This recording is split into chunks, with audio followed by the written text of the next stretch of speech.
of America and to the republic for which it stands, one nation, under God, indivisible, with liberty and justice for all. Thank you very much. Ladies and gentlemen, before we get into the agenda, I just wanted to welcome two of my team members from the mayor's office. We have Danielle Littman, who has started in my office about 6 weeks ago, and Danielle is doing intergovernment affairs and policy. She'll be working with school committee, city council, state delegation, Congress, and U.S. Senate. And then Destiny I'm going to say it right, Iannacho. I'm sorry, I'm old, I'm 50. So Destiny started a week ago Monday. He's doing constituent services. He is a proud product of the Brockton Public Schools, graduated here from Brockton High School. He was a member of the Yellow. I won't say what year because it makes me feel old. But I just want to introduce both Danielle and Destiny. They're going to be working with all of us to make sure that there's a smooth operation at City Hall, working with the school department. They're here tonight. They've passed out cards, and I just wanted to have them stand and we can recognize them.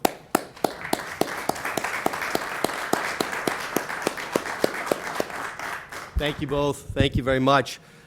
We'll go right into the agenda tonight. Calling of the meeting to order, so I need to establish a quorum, and thus I will do a roll call vote.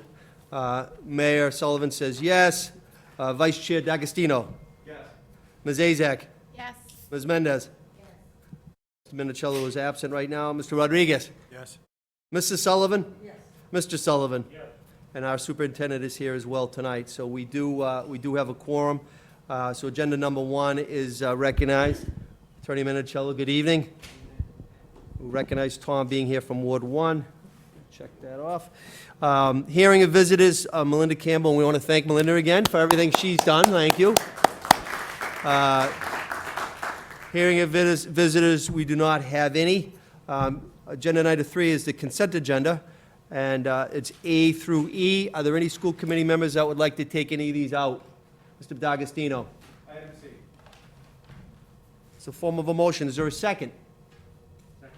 Second by Mr. Sullivan. All in favor of taking C out? All opposed? That carries. Is there any other matters that should come out? Seeing none, A, B, D, and E we can take collectively. It's the approval of the minutes, July 21st, 2020, regular school committee meeting. That's A. B is the approval of minutes, July 28th, 2020, parent guardian reopening forum.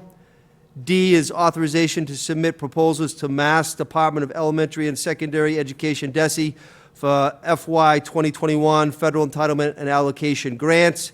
And E is the acceptance of notification of personnel actions, leaves of absences, resignations, and retirements. Any questions on any of those? I'll entertain a motion for A, B, D, and E. Mr. Sullivan. Second, Mrs. Sullivan on A, B, D, and E. All in favor? All opposed? That motion carries. A, B, D, and E are hereby affirmed. We will now go to C. Mr. D'Agostino, please. Thank you. I have the report of the policy subcommittee from July 28th, 2020.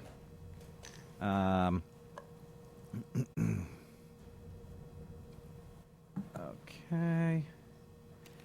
All right, so that evening we had 3 items on the agenda.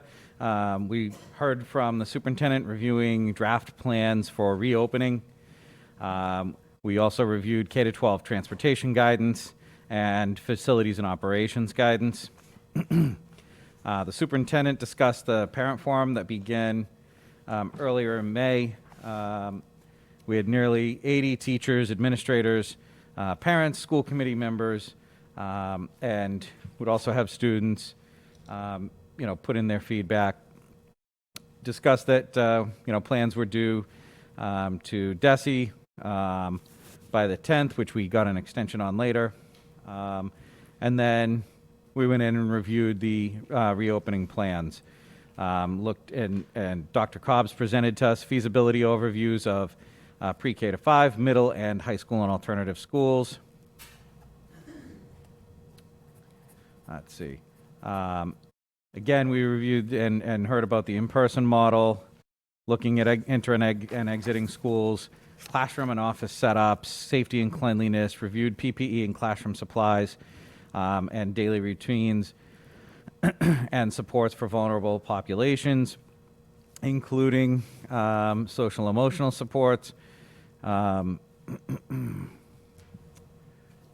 Then we went in and heard a proposal of the hybrid model plan and the couple of different options within that plan, as well as a full remote opening plan. Each item, had especially the full remote and hybrid plans. There was question and answers about each. And, sorry, I'm just scrolling down here. And then agenda item 2, K-12 transportation guidance. The superintendent discussed that he's in contact with the bargaining units on transportation and custodians. Let's see. And then finally, agenda item number 4.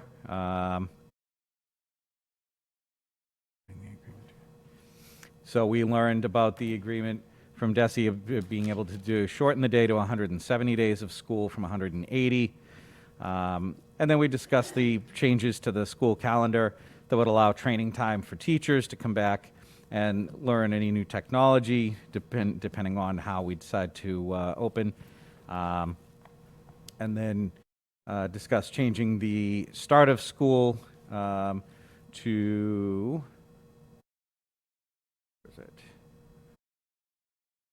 September 16th for 1 to 12, pre-K and K to the 21st of September.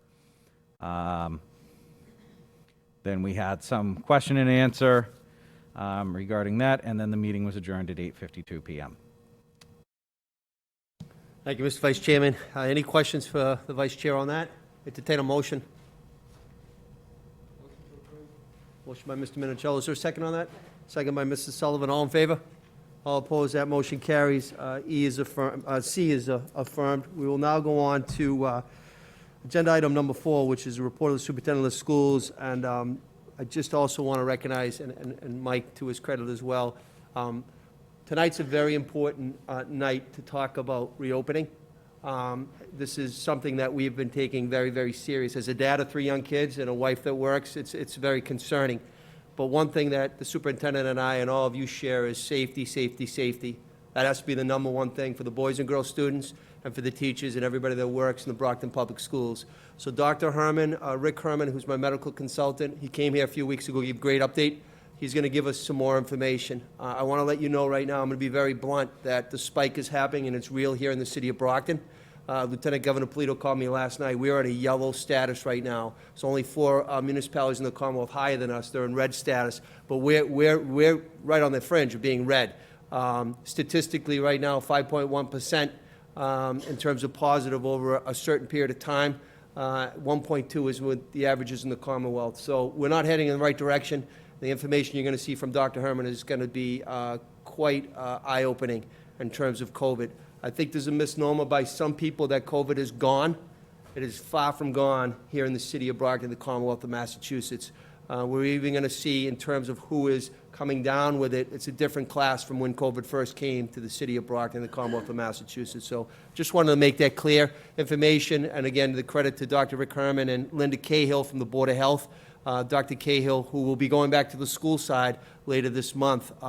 They have a standing call with me at 10:45 every single day, along with Steve Hook from BEMA, Director of BEMA, and the numbers are going to speak for themselves. But we need to be diligent and vigilant. This is a deadly virus.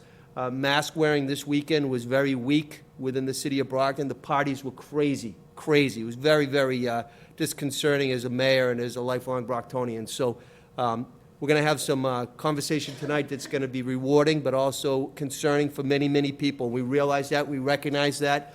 But again, remember, we're doing this to protect the safety of people in Brockton and people that work for the public schools. Superintendent. Thank you, Mayor. So I'm going to bring up Dr. Herman so he can do his presentation for us. We appreciate him being here. He was great 2 weeks ago to provide us with very valuable information, and we're looking forward to his presentation tonight. Thank you, Dr. Herman.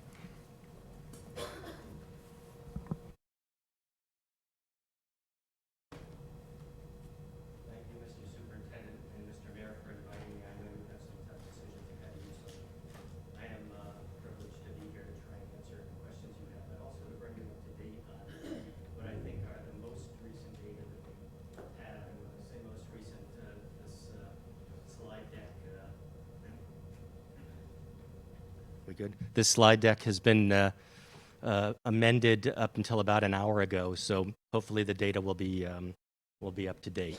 So just to set the stage where we are in the country, you're all familiar with the numbers of total cases, total deaths, and this is the running total of cases since the first one was reported back in January of this year.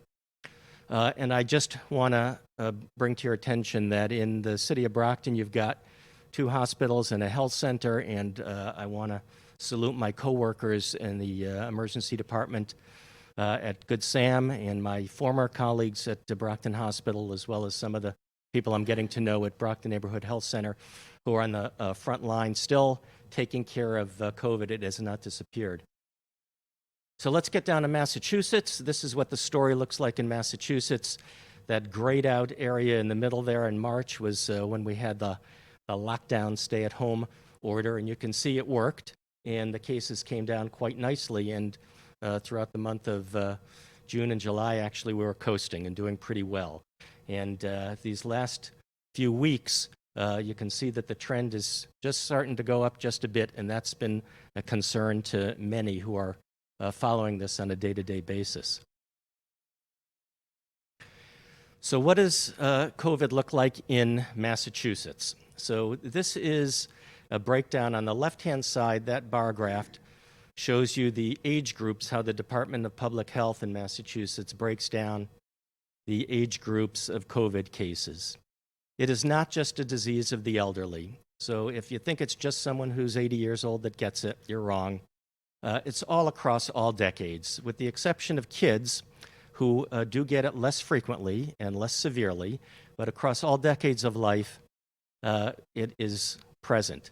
Now, on the right-hand side is the rate per 100,000, the per capita rate, and that's something that the Commonwealth is concerned about. But you can see that it's true that in the older age group, especially over 80, it really is a devastating disease. And this is per 100,000, and we're kind of lucky in the city of Brockton because we don't have to do a lot of math. The city of Brockton is about 100,000 people. So when you see 5,329 80-year-olds or greater than 80, that means 5.3% of 80-year-olds of 80-year-olds in the city of Brockton came down with COVID, as opposed to less than 20, half of 1%. Came down with COVID. This is the dashboard that we've created. So if you go to the City of Brockton website every day, it gets updated after the 4 o'clock if they're on time, 5 o'clock if they're not, 6 o'clock if they're really not. But it gets updated every day. This is today's, so this was updated about an hour ago. And you can see 17 new cases reported today, no new deaths. There's our total. The total of positive cases updated every week for a 2-week period. So on Wednesday evenings, we'll get an update on the positive test rate in Brockton and the total number of positive tests. The statewide rate is a rolling average. It changes every day, and today it's 1.9%. And we also, because we are concerned about the capacity of healthcare in the city, want to make sure that our hospitals are able to take care of COVID patients. We monitor how many COVID patients are in 2 hospitals combined and how many patients are in the ICU. This is the death rate, or the total deaths in the city. The top line is the cumulative death rate. We're at 276. And the jagged bottom line is kind of the rolling average, a 7-day rolling average. So we're kind of down in the 0-1 range of deaths per day, which is quite an accomplishment considering where we were. So how does Brockton, well, let's try and drill down a little bit more and get to Brockton now. So on the left-hand side is the breakdown by percentages in the Commonwealth, and on the right-hand side is the Brockton breakdown in percentages in the city of Brockton from the start of the pandemic. You can see there's some similarities and some differences. You know, overall, the cases tend to cluster in the middle. The kids still are about the same in the city, mirrors the state. Interestingly, a little bit fewer older folks in Brockton than in the Commonwealth. But this is the parallel between our city and where we stand in the state.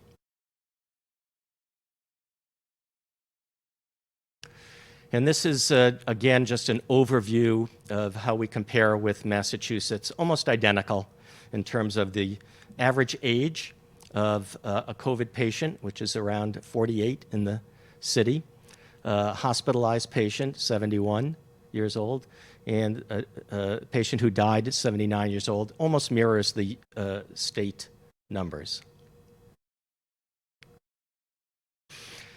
But there has been a change. And we get a glimpse of that if we look at the Brockton Neighborhood Health Center, and we do speak with them a couple of times a week. And over the last 3 weeks, especially as the Stop the Spread campaign has been doing some more testing, we're seeing a little bit of a change in the demographic. And younger folks are starting to get COVID. And you can see that in the last 3 weeks, the average age of a COVID patient, that's the mean average age of a COVID patient, is 35. So it's dropped significantly. This is what the trend line looks like. So the Commonwealth is very interested in the number of cases per 100,000. I'll try and explain the math here. Each of those bars going up is a day, and the dotted line is a 7-day trend. The reason we do a 7-day trend is because it's very, very difficult to dive into this data. Today we had 17 positive cases, for example. That does not mean that 17 people had a test yesterday and tested positive. That means that the Board of Health received results of 17 cases, some of which might have been done yesterday, some of which might have been done 48 hours ago, some of which might have been 10 days ago. Our test turnaround time is improving, but 7 days still would not be out of the ordinary. So if we average them out, we can kind of get a rolling average. And this is where the different phases of reopening have occurred. So phase 1, phase 2, part 1, and phase 2, part 2, and then the 4th of July, after the 4th of July weekend, when phase 3 opened. And we did a pretty good job until end of July came around, and our numbers started going up. And we have to do a little bit of a deeper dive here as well, because this is just since the beginning of June. And the reason I have these lines at 4 people per 100,000 and 8 people per 100,000 is because today the governor announced, and this has been very tough, it's like pulling teeth to get actual metrics that we need to follow to figure out what our decision making should be in terms of reopening and taking further steps. But today he's kind of created a green, yellow, and red zones. So if you are in the red zone, which is greater than 8 patients per day, 8 patients per 100,000 per day, you're in the red zone. If you're less than 4, you're in the green zone. And if you're between 4 and 8, you're in the yellow zone. And as Mayor Sullivan said, his office did get a call from the Lieutenant Governor last night, who told us we were in the yellow zone, but her exact words were, "But you're close." And you can see that we are pretty close to being in the red zone. So there are only 4 cities in the Commonwealth that are designated red, about 30 that are in the yellow, and then 300 plus that are in the green. And so this is a little bit worrisome, especially since there were 17 new cases today. And this is what the map looks like. So those are the 4 red zone areas, and the city of Brockton there is in the yellow. And starting tomorrow, I believe, the state is going to be changing their daily dashboard to reflect this data as well. So the daily dashboard that we'll see in Brockton, I'm sure will be changed as well to change some of the new metrics that we're going to be looking at. So we can focus on the city of Brockton, and we've partnered with the Academic Public Health Volunteer Group, which is a consortium of the 9 public health schools in the Commonwealth who have public health students and faculty and statisticians who can help boards of health. And so what we've done is we've kind of tried to take a look at and map it in the city of Brockton, and I'll ask you to show. This is just a story of COVID in the city of Brockton starting in the first week. Are you able to play that? Maybe yes, maybe no.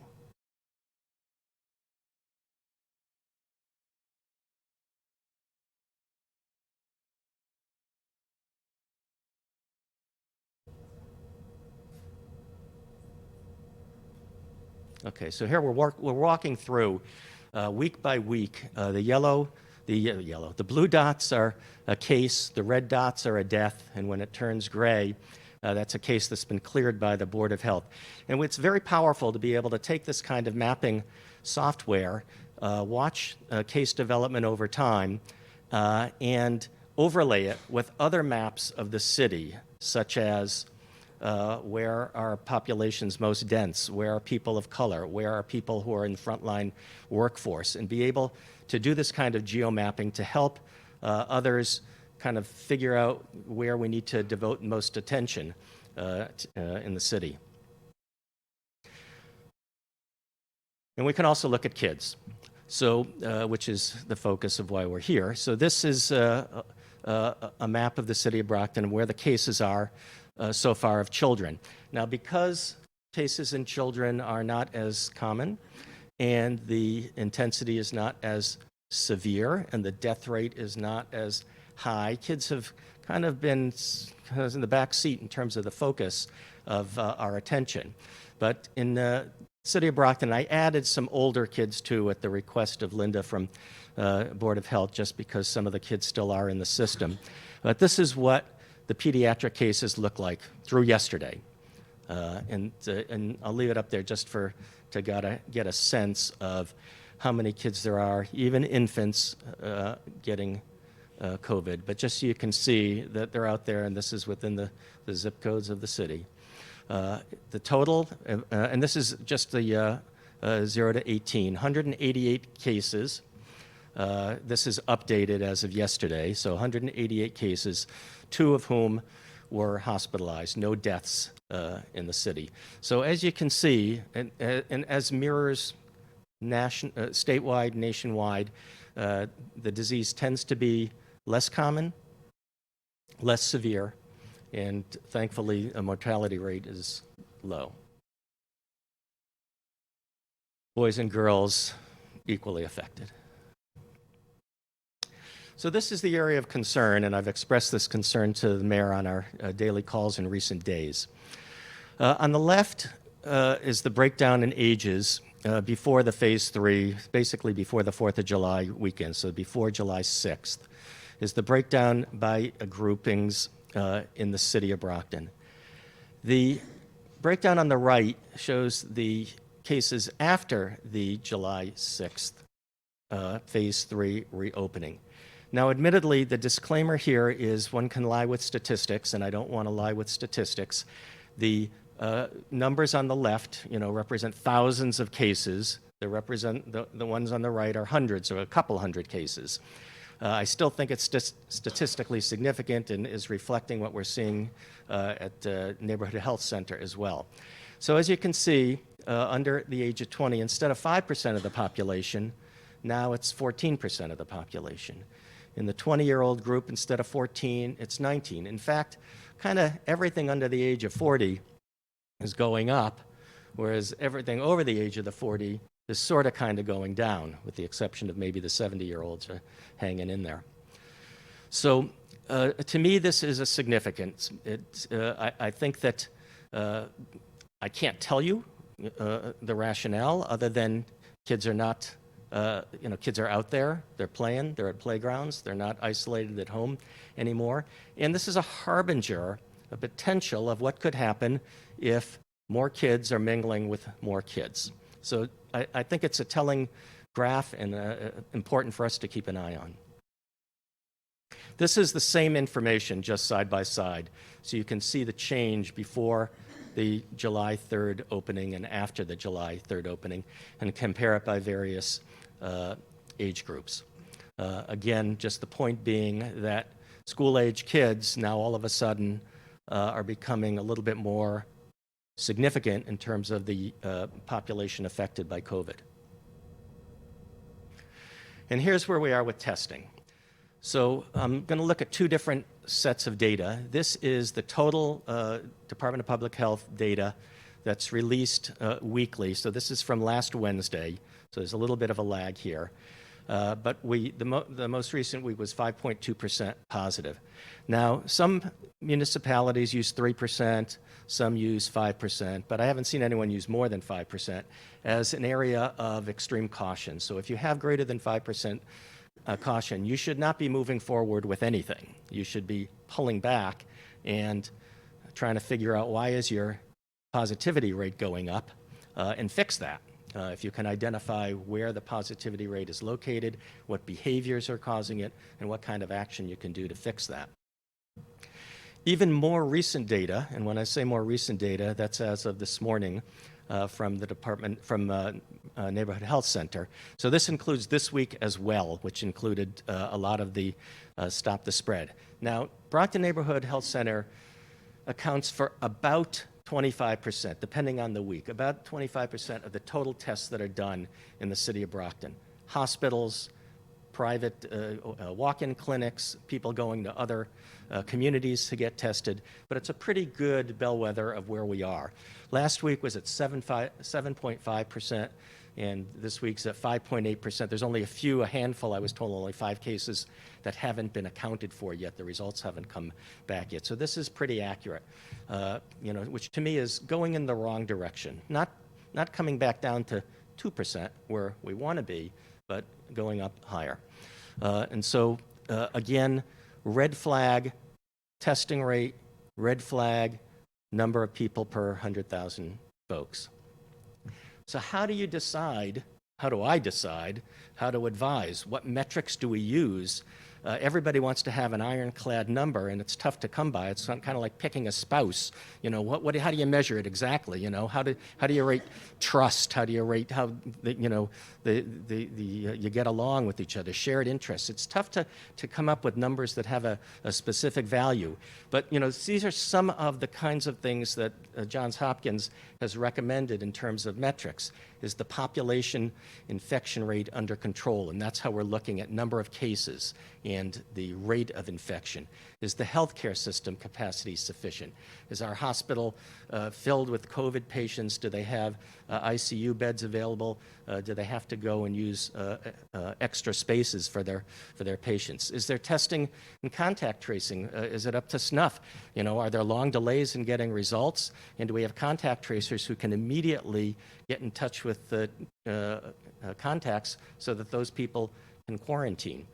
And then a level of compliance with public health measures. Some people have used the metric of our, 80% of people who you see wearing masks. Now, I'm not out there clicking and measuring, but you're all out there in the city, and ask yourself: do you see on the playgrounds and in the parks or the parties, the house parties, are 80% of these people at least wearing masks? Would that be a level of compliance with public health measures?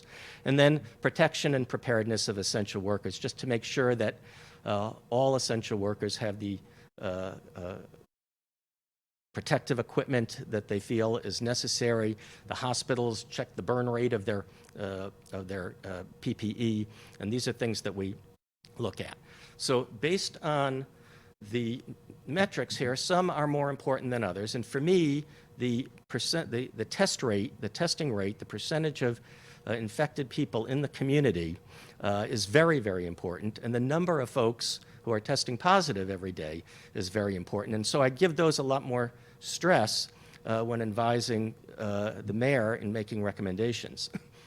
So that is the extent of my presentation. And so I'm happy to take any questions from you. I want to thank Dr. Herman. That last picture was Rick in the ER, and that's not a joke. That's what he has to wear to protect his own safety. Information has been invaluable since he's been a medical consultant. When I asked him for this job, he didn't think that he would be qualified. He thought there'd be more people. This man has been working hours and hours and hours to help me and help Brockton and help each and every one of you. So that was hours of research right there. I want to thank you for your guidance, your professionalism, and your medical expertise, Dr. Herman, because that speaks volumes. So we'll open it up to the school committee members for Dr. Herman. Thank you. I actually have a question. Thank you for the presentation, Dr. Herman. Sorry, I'm going to try to keep this on. So I was actually really surprised to see the number for the 0 to 2. These are numbers that I wish we had a lot sooner than now. We've been asking for these numbers as far as the children and stuff. So 25 between 0 to 2, 25 cases. That's up there with the 12 to 14 to 20 to 22. Between the 2 to 4 and 8 to 10, they're lower.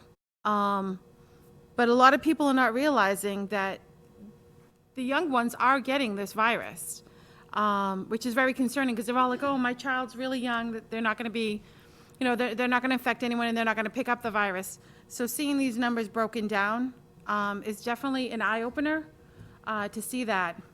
So, I mean, that does help us because a lot of people are like, oh, my kids aren't going to get this. Well, I can just comment on that. When the state reports, they report 0 to 20.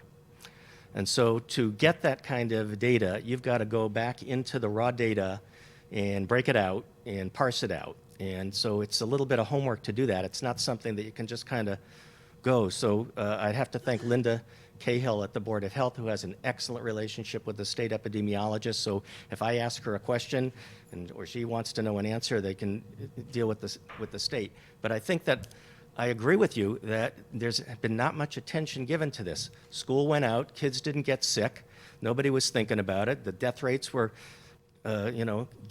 devastating to nursing homes and older people and people with underlying conditions, and we didn't really focus on the kids. And now it's, now's the time to do that. No, definitely. I noticed our focus was mainly towards the elderly or those that have, different health issues.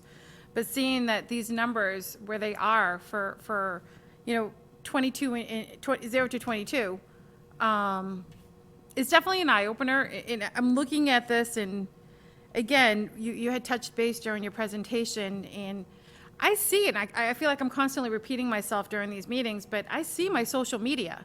I'll be out driving around, and they're in the playgrounds, or they're out, hanging around. No masks. So it's hard to do this during the day if the parents are not going to enforce it when the children go home. So trying to keep our numbers down is not going to be easy once they're all gathering together at school and other places. So I'm glad that we have these numbers for tonight. It does help us see that, children are getting this in Brockton, and a lot more than I expected, but they are definitely getting the virus. Thank you. Thank you, Dr. Herman. It was a fabulous presentation. But as you know, we're getting ready to open up schools in about a month, Brockton Public Schools. Do you have a recommendation if that should take place? I recommend that you take the data and focus on the things that are important to the kids, which is their health and safety. And so, it's tough for me to tell you what to do. That's not really, my role, I don't think. But I think just in terms of my own vision of what this is looking like, it looks like it's getting worser rather than better. And that if there's a way that we can make things better first and drive down the prevalence of COVID in the community, it would be much safer to wait until that happens and then open schools rather than try and deal with high prevalence in the community and now doing something that's sure to spread this virus even more. Okay, thank you.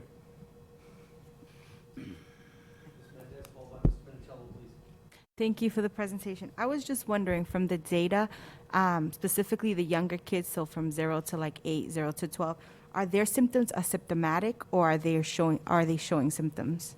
Good question, and I have not broken it down. I can tell you that in general, as you know, kids are less symptomatic. That the most recent data I saw was about 20% are totally asymptomatic, so will never have any symptoms at all. But I haven't parsed that out, and I'm not sure if we can without actually going to the contact tracing data. I don't think it would be available through the just the Department of Public Health log. I think it would be that would be a research project for the volunteer corps. Thank you. So from the data that you have, the majority are not showing symptoms. Well, that's not the data I have. That's just just in general. The majority do have symptoms. They're just milder than those in an adult. All right, But thank you. 20% in general of kids have no symptoms at all. Okay. Any additional follow-ups, Cynthia? All set, thank you. Thank you. Mr. Minicello, please. Thank you again for coming, Dr. Herman. Just as a follow-up to what Cynthia was inquiring about. So out of the 188, two apparently were hospitalized. Can you describe or tell us the information about what the severity in terms of why hospitalization was needed and what was being... I don't have the information and probably wouldn't comment on any individual cases anyway. Sorry, but I just don't have that information. I can tell you though that in general that kids with underlying conditions, just like adults with underlying conditions, are more prone to be infected and more prone to get serious illness. So it wouldn't surprise me if we looked at the cases in general of pediatric hospitalizations and saw that they had either some kind of medical underlying condition or developmental disability.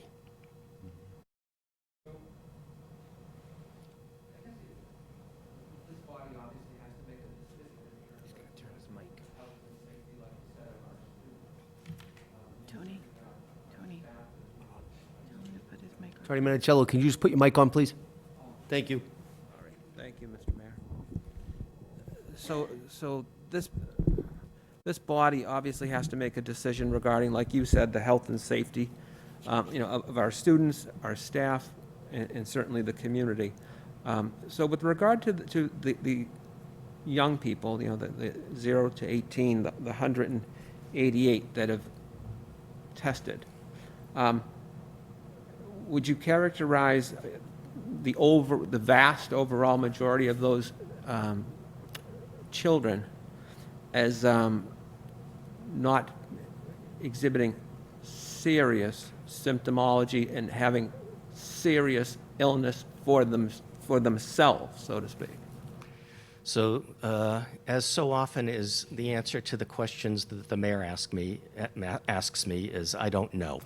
I have not looked at the data that carefully at the individual cases. From the state, we get you've died, you're hospitalized, or you've recovered. That's kind of the three groups. Now, in general, can obviously assume that folks that are not hospitalized are the ones with milder illness and who have recovered. What we don't have is when you peel back the layers of the onions how sick are the kids weeks later, months later, that kind of thing. We don't know if it's like they've totally recovered or still have some kind of lingering symptoms, much like a lot of adults do, weeks after they've recovered. So I just don't know is the short answer. But only 2 have been actually hospitalized. Correct. So there would be more, I guess there would, so let's say that, more of those children, those kids went to the hospital, weeks later, obviously they would be then checked off and counted as, okay, now we're up 3, 4 out of that 188, right? Correct. I mean, that data would be updated, I guess is my Yes. question. Yeah. It's 2 out of the 188 is the number that I have. Okay.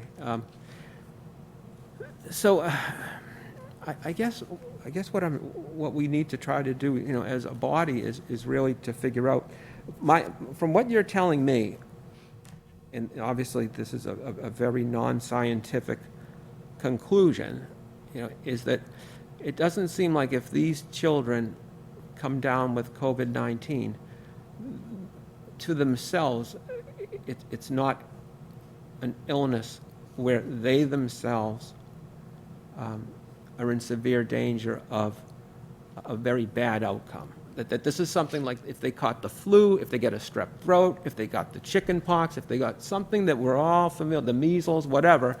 This is just, it seems to me, because, if it was something to jump out that, wow, this is really incredibly dangerous to these kids, I would think that you would have someone would say, well, we need to report this as a statistical description to let communities know that, you know, these kids who get this, they are really in serious danger. So to me, from what I'm seeing, I don't see that.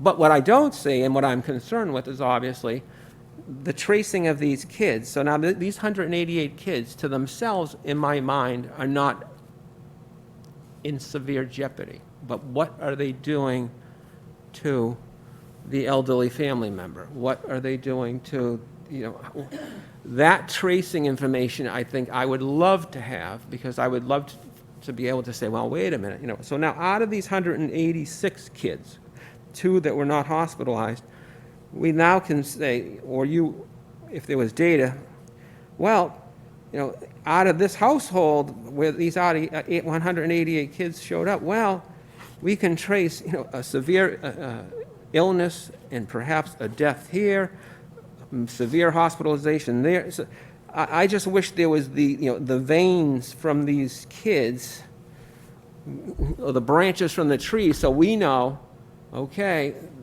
uncle had, this kid was in this house and uncle came down with something so severe that he died. Or auntie, or grandma, or older brother who has a immune issue. You know, do you see what I'm saying? Because part of the situation, so right now in my mind, the kids aren't the problem. The kids aren't the kids are in danger, but they're not in, to me, more danger than they are if they catch a really bad flu or if they, some other illness. Again, very unscientific. But the question is, our staff, our teachers, our custodians, our lunch ladies, you know, these are older people, you know, this is what I need to be able to make an informed decision, you know, or to assist me in making an informed decision. Is there anything you can add to help me, or in my mind, you know, be able to weigh? You know, I need to weigh, because everyone in this room certainly knows that if school doesn't open, there's going to be an underclass of kids in this city who do not have the means that other kids have, and are going to be dropouts, are not going to be getting the education through virtual means because they don't have internet connections. There's going to be some severe learning deficiencies for a huge group of our kids that are going to me, is going to create a lot of problems going forward in the future. You know, crime,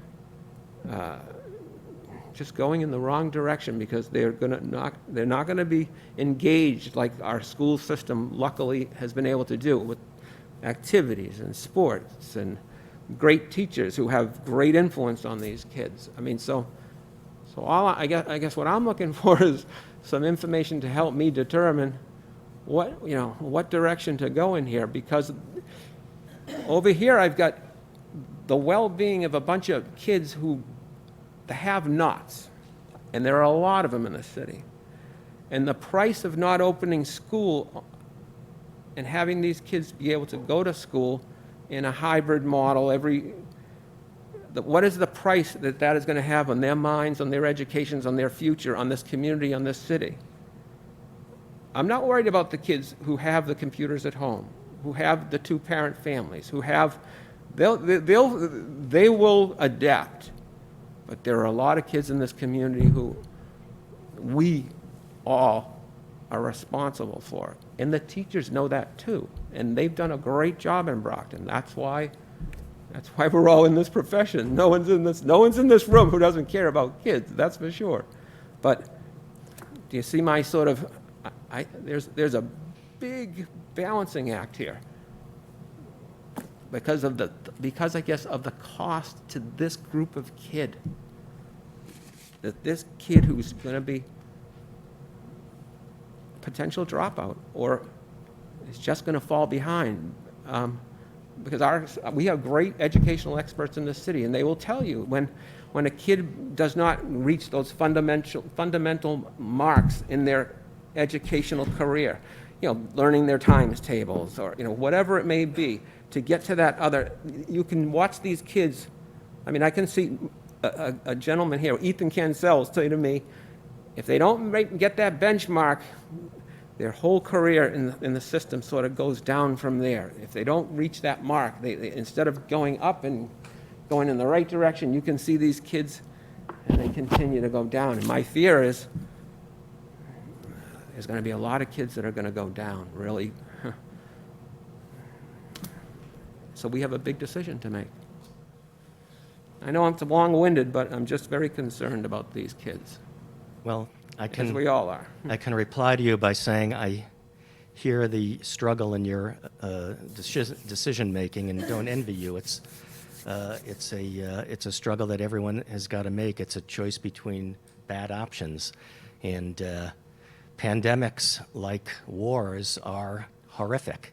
And that's where we are right now. And I do not have the roadmap. I wasn't around in 1918 for the last one, so I don't know what the right decision is. I can comment on some of the things you said in that, in general, I think, yes, what we know so far is that the kids seem to be at much less risk of severe illness or death. But also, all this data has not been gathered while they're in school and spreading it amongst each other. So we don't have that answer yet. It's the next chapter of things to see. And you mentioned, what about the teachers and the custodians and everyone?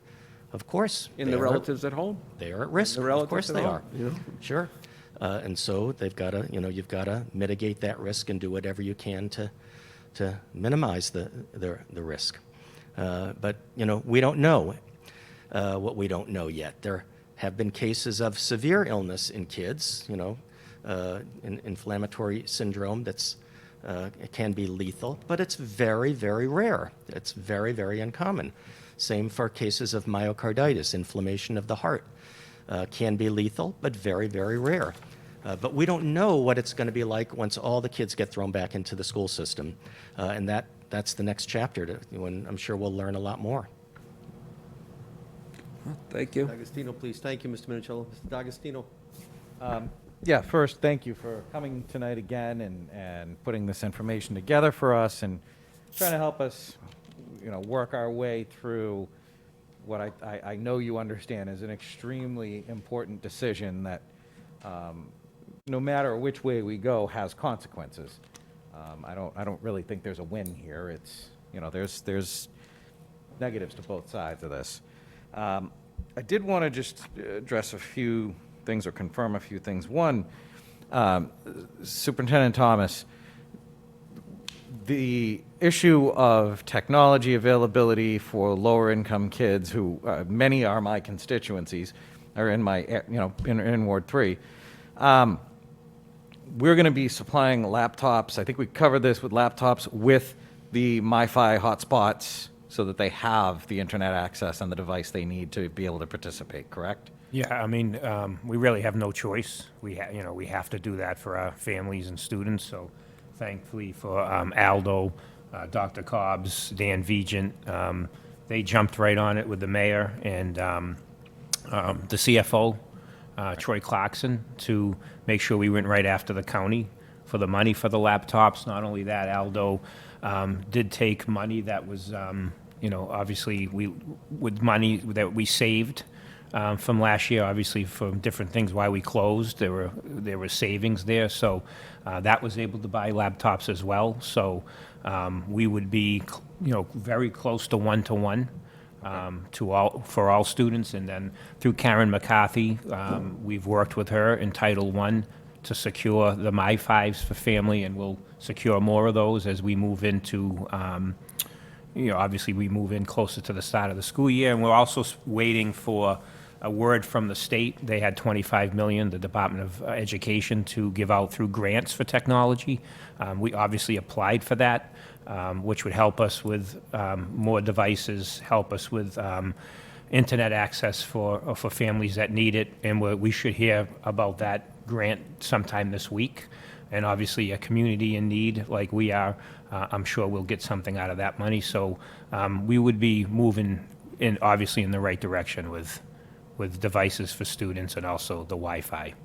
So it will be, we'd have to have a clear plan in place to make sure that, they get out to students and students have some time to work and get used to our system, and I'll go over that in some of my presentation. and get used to the remote learning, which we were not allowed to do last year when we were just pretty much thrown into it. Right. So there was no training other than mostly students using laptops to do testing. I mean, that was, most of what students were doing on laptops. But, there are programs across the district that we have put into place that had students working with laptops. But again, not one-to-one, not all the time. So the majority of students there, the most times they used the laptop was when, we were testing. So, Right. there's a lot of work to do around that. There's no question about it. Right. I mean, would it be, and I apologize, I'm not trying to back you into a corner at all or put you in a bad position, but would it be accurate of me to say that you are reasonably confident that we are going to be able to have devices for every student who needs it and the supporting internet for those who need it? Not every student's going to need the internet, of course. Many have it, but many don't. So I want to make sure that, I guess what I'm asking is, are you reasonably confident that both of those issues at the open of school will be able to be addressed? Yeah, we're ahead of the game with, Alva, you can pipe in, because you've been seeing we actually expedited the shipping for the laptops that we're getting, so they would be here by the time, go ahead. Envision has an entire schedule from the laptops that we've ordered. Dan Vision has an entire schedule of laptops that we've ordered as to when they'll be arriving and how they need to go out. So he knows what we have on hand, he knows what we've given out, he knows what we just got, because we ordered those in January, and he knows what we've got coming end of August and September. So he can kind of, along with teaching and learning, plan on how we distribute those out, so that hopefully by the real start of school, the middle of September, hopefully all of the one-to-one devices that are needed will be in the hands of students. Okay. The other question I would have too is, we've heard in the past that our IT department, struggles to keep up with the servicing of all the devices we already had. So what are we doing to make sure that they can support now all these additional devices, teachers, students? I mean, this is really going to ramp up their workload. So, I mean, are we working on making sure that we're going to be able to support all of the technology? Yeah, that would be, we're going to have that under the budget discussion. Okay. Yep. All right, good. I just, like I said, I And then just to follow up on the question about the internet access, again, we will have MiFi available. That will probably take a little bit longer to roll out to make sure that it's getting to the families in need. But that will be something that will obviously do a lot of outreach in all the languages, the 4 languages that we do our outreach in, and making, work with.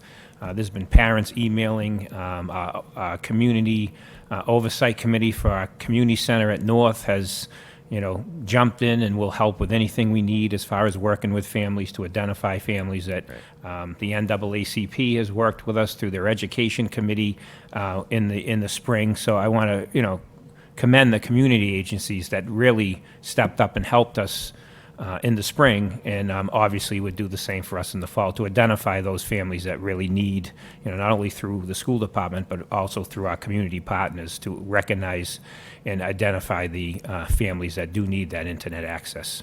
Okay, excellent. Thank you. That was one thing that I wanted to make sure that we talked about. And then, if I'm understanding kind of everything that the doctor's talking about tonight, and kind of the high level is, we don't have a lot of data on the kids because we sent them all home. Well, we kept them all home, and we still have younger age groups that have cases. We've had only, so the numbers are small, but we're hiding them all out at home. When we put 16,000 kids back in schools, I think, is it unreasonable of me to expect that we're going to see a noticeable increase in the numbers of that age group? I would imagine if we go from hiding them at home to, here you go, back to school you are. Yeah. So we haven't done the experiment yet in this country, but it has been done around the world, and the experience has been mixed. There are some places where it's been pretty unsuccessful, and there's been widespread school closings, and there's been some countries where it's been pretty successful, and doesn't seem to have created a widespread outbreak of COVID. So it's really unclear. I mean, the data is just sort of formalizing where we can say kind of under age 10, not so sick, not so good at spreading. Over age 10, much better at spreading. And we'll share it with others. Okay. All right. And the other concern too is, I mean, we've got kids with, you know, various different breathing disorders, compromised disorders, or illnesses, and so again, we put them all together. And I know that there's supposed to be, you know, we talked about 6 feet of social distancing, and I guess that's the other thing that I've heard from some people. Well, if they're wearing masks and they're distancing, shouldn't that do it? And can you comment on that at all? And I know I'm asking you to hypothesize a lot of. Sure. Listen, it's, as I said the last time I was here, it's a matter of risk. You know, it concerns me that we change the rules for a matter of convenience rather than matter of science. That, you know, when I first started working in the ER, I needed to wear an N95 respirator for every encounter. Then all of a sudden, because the respirators were in short supply, well, a surgical mask will do. You know, the same way 6 feet becomes 3 feet, the same way, you know, there are various things that change. And it's not that the science is bad. You know, it's not like it's terrible. It's not like we're doing bad things, but we're not doing things as cautiously as we could. And so, you know, I would say that people that are at high risk, you know, should recognize they're at high risk and, you know, need to take the extra precautions. Just like I would advise someone who's older than 65 and has underlying medical conditions not to go venture out to the house party and without a mask, you know, that kind of thing. Right. Okay. Right. Thank you. Thank you, Mr. D'Agostino. Any additional questions? Mr. Rodriguez, please. Thank you, Doctor, for the presentation. So I understand this correctly. So our active data is basically a delayed data? Because you're saying that we receive it a week later, so that means that the data that we're receiving is not active. Yeah, so the data regarding testing rate is compounded by the state each week. So on Wednesday at 5 o'clock, they'll give you a weekly result. The data from Brockton Neighborhood Health Center is today, because I can make a phone call and they can give me the results and I can find out what it is. So I trust the data from Brockton Neighborhood Health Center from 9 a.m. this morning as being pretty much accurate. My question to you is, how important do you think that data is to the school department if it's being shared with us? I think that the testing... When I talk about being shared, is like currently the data that's being shared is only being shared with the public safety, police, and fire, as if they respond to the home to take precautions. Don't you feel that the school department should be given that data so that we can cross-reference that to make sure that we don't have any students? The data is public. I'm sorry. The data is it's public data regarding the testing rate. I'm not sure. I'm talking about as far as like with the act of the contact tracing, that the Board of Health is actually tracing the individuals that test positive in the city. Oh, that would be that would be a Board of Health decision. I'm sure they have rules regarding who the data is shared with. So what I'm asking you is, how important do you feel, you as a medical professional, that data is shared with the school department? Well, I would ask the patient, you know, and say, would you want your data shared with the school department? You know, and it wouldn't be my decision. It would be an individual patient's decision whether they wanted their personal health information shared with you. So I can't answer the question specifically. I'm sure that there's guidance from the various boards of health in their relationship with the Department of Public Health and what information is able to be shared and with whom it can be shared.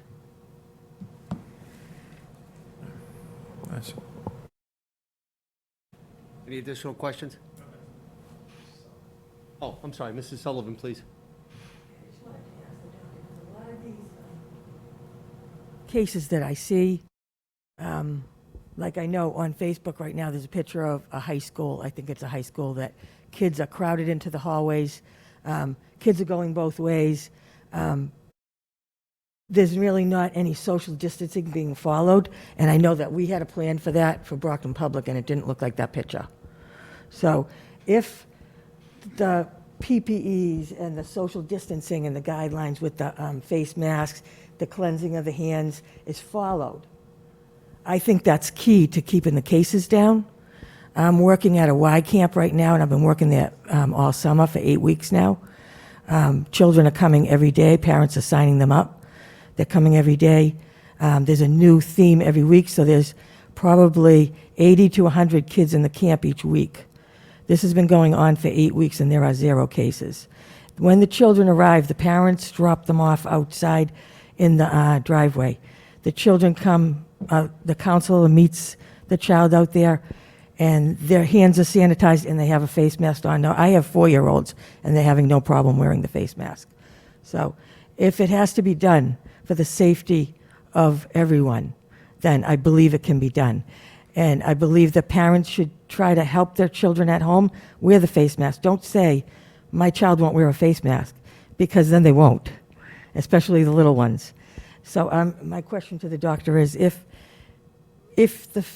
the correct PPE and social distancing and all the guidelines are followed, do you think, just your personal opinion, that we could keep the cases down?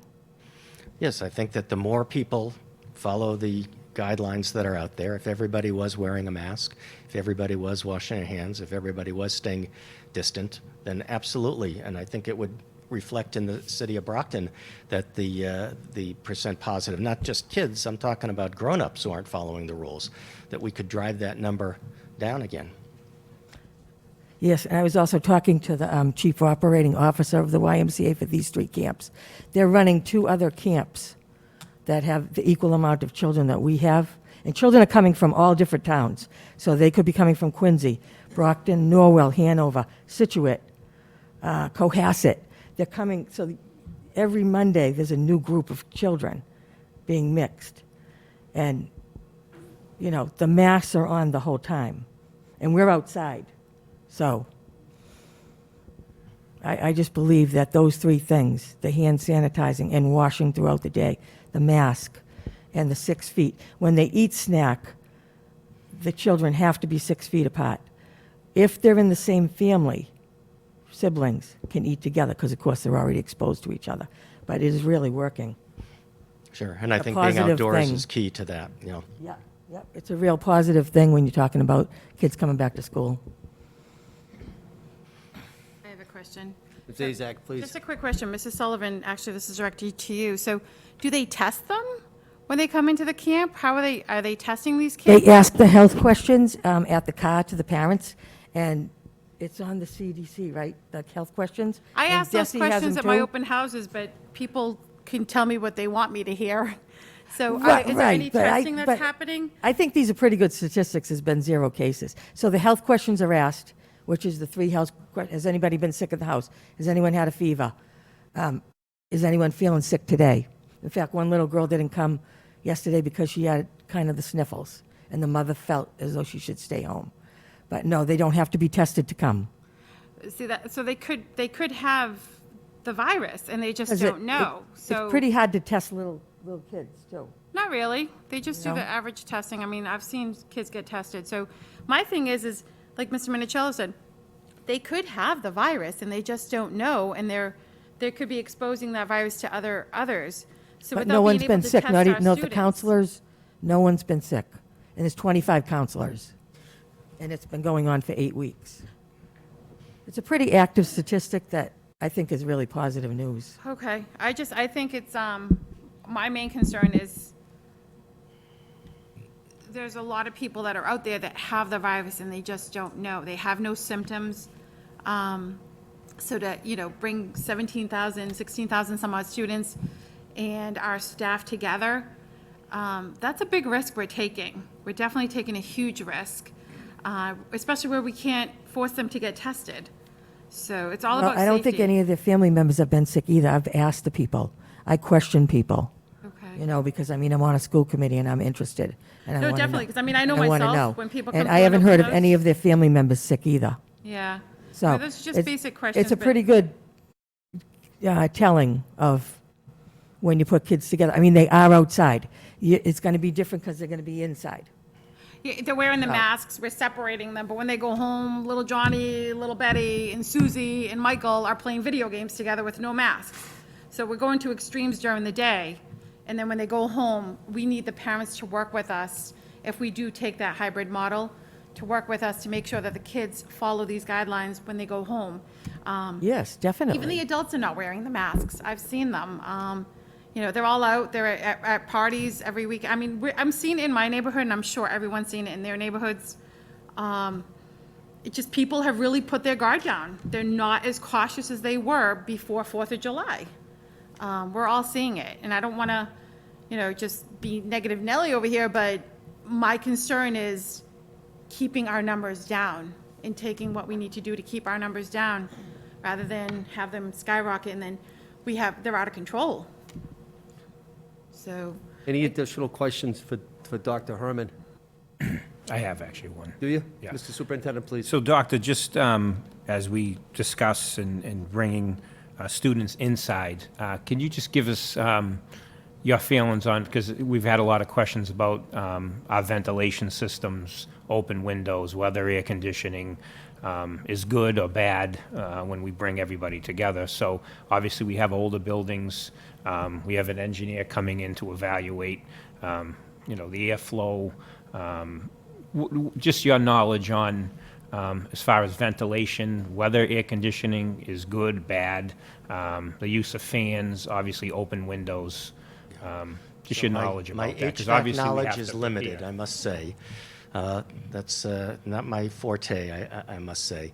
Obviously, I've said outdoors is better than indoors, open windows is better than closed windows. Air conditioning is not your friend. Air condition just recirculates air. It doesn't necessarily HEPA filter it. If you got great filters, and then again, you'd have to ask the ventilation experts about that. Yep. But my guess is in older buildings that it's not great, but I don't know for a fact. I have read about newer technologies that are being used, like ultraviolet light that'll be placed high up in the ceilings and air ducts that may be beneficial, but I don't think it's reasonable to retrofit. There are air purifiers, for rooms that you can get. I don't know about the cost of those, but in general, if the best is windows open, Yep. just to keep air circulating, like being outside. The closer you can simulate to outdoors, the better. Thank you. I have a few, I don't have any questions for you, Doctor. I just have a few comments, because I think the conversation tonight with everybody in the school committee was truly professional and worthwhile. I'll tell you, the toughest part of my job as mayor, none of us here expected a pandemic in the year 2020. None of us expected 276 Brocktonians dead because of a pandemic. That's the most difficult part of my job as mayor, every single day at 4 o'clock when I get the numbers. 4,466 people either have it or have had coronavirus. Frustration is, over the weekend, we gave a permit for 30 people to play volleyball at Ash Street, and it turned out to be 350 people with a beer party and a keg party and a cookout. It's asinine. It's asinine. It's great to say mandatory mask, but there's a reason why Governor Baker has put a halt on the phase and why he did a rollback effective today. You can't have 100 people in a public gathering. It's 50. There's a reason why the statistics that we saw tonight are going up. And yeah, younger people typically are not dying, but out of the 276 deaths, only 60% are from nursing homes. The other 40% are scattered throughout the city of Brockton. I know for a fact someone in the 30s passed. I know someone, in fact, in the 50s passed. So I think Mark hit it on the head that, again, Mike and I took some guff in the beginning to close schools before the Commonwealth. That's fine. We got big shoulders. That's why we do our job. And I did an executive order to close the playgrounds and to have a curfew out of abundance of caution. I know how I'm voting tonight as a dad of 3 kids and as a mayor seeing statistics. I'm saying remote. Mayor Spicer in Framingham, she supported remote, school committee did, but they're doing a reevaluation November 1, on or before November 1. Mayor Arrigo in Revere, Brian, boom, last night in Revere, they're on the red. We're right on the cusp of red. They're doing it remote. You know, Curtatone in Somerville, the mayor called me, he's doing the same thing. My humble opinion, I'm only 1 out of 8 votes tonight, but my humble opinion is statistics are going up when kids aren't in school. And I saw that picture in Georgia, and that was disturbing, right? Just walking around like willy-nilly. But we saw the best of Brockton at the 6 graduation ceremonies. 99% of the people had the masks on. It was awesome, right? And it was over 3 days, and it was outside and socially distant. But that's only one snapshot. Reality is that people are going to get complacent. This happens every single weekend with house parties, a mansion party of 400 people. I mean, come on. People are dying right now in the city of Brockton. And it's what's frustrating as the mayor, Dr. Herman and Dr. Cahill, they can practice and preach and give us all statistics, right? But we're charged as elected officials to do what's right. And it might not be the most popular, and people are going to be ticked off. I get it, because of daycare and the like.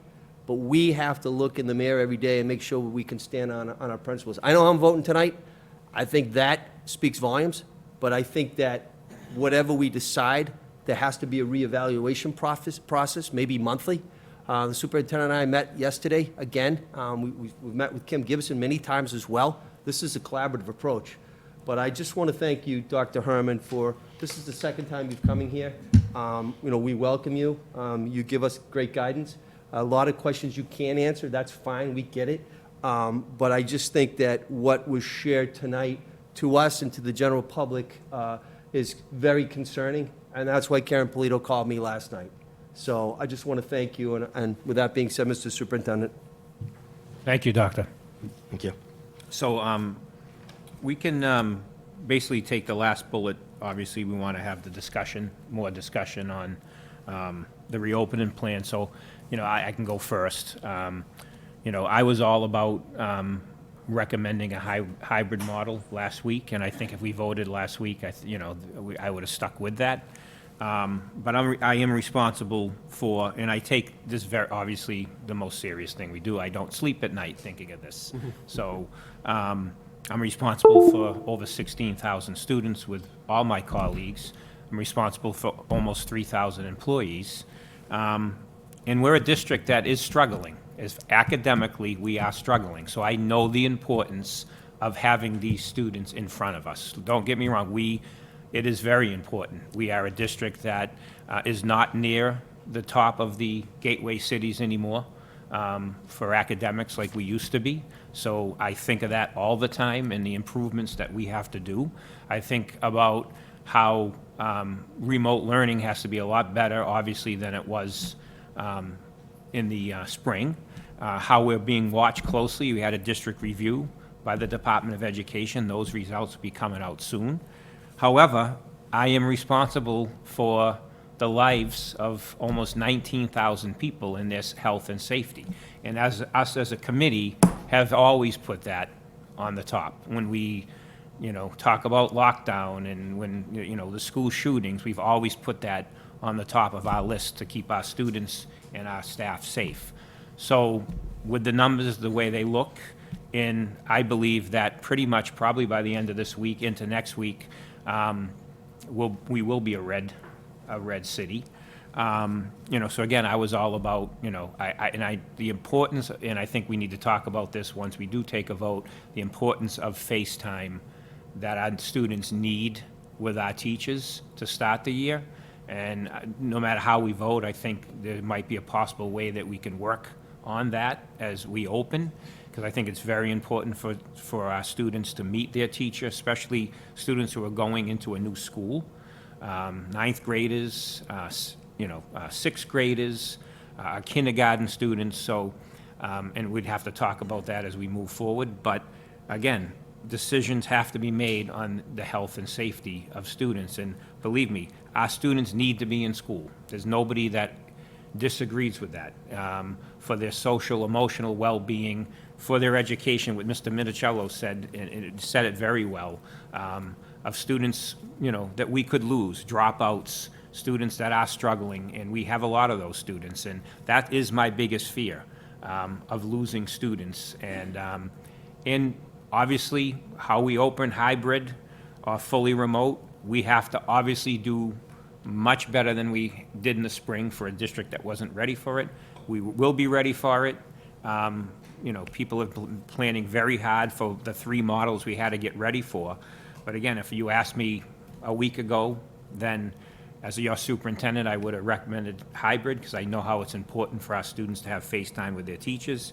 But again, number one is the health and safety of students and staff. So, you know, Mr. Mayor, I don't know, I agree with you that, you know, I think we need to evaluate it often when our numbers go down. But, you know, over this 5% rate and, you know, with the numbers we look, I just don't see how we, you know, we can't start with a remote start and then evaluate.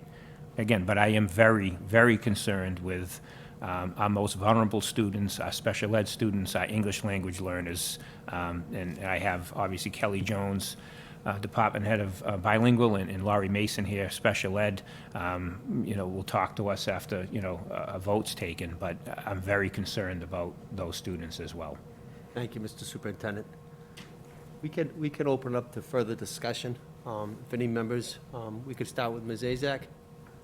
I just want to take a moment, thank you, Mayor, Superintendent, and the design team, the executive team, and all the teachers, and all the planning that's gone into this. It's been a lot of work, and honestly, you know, the hybrid.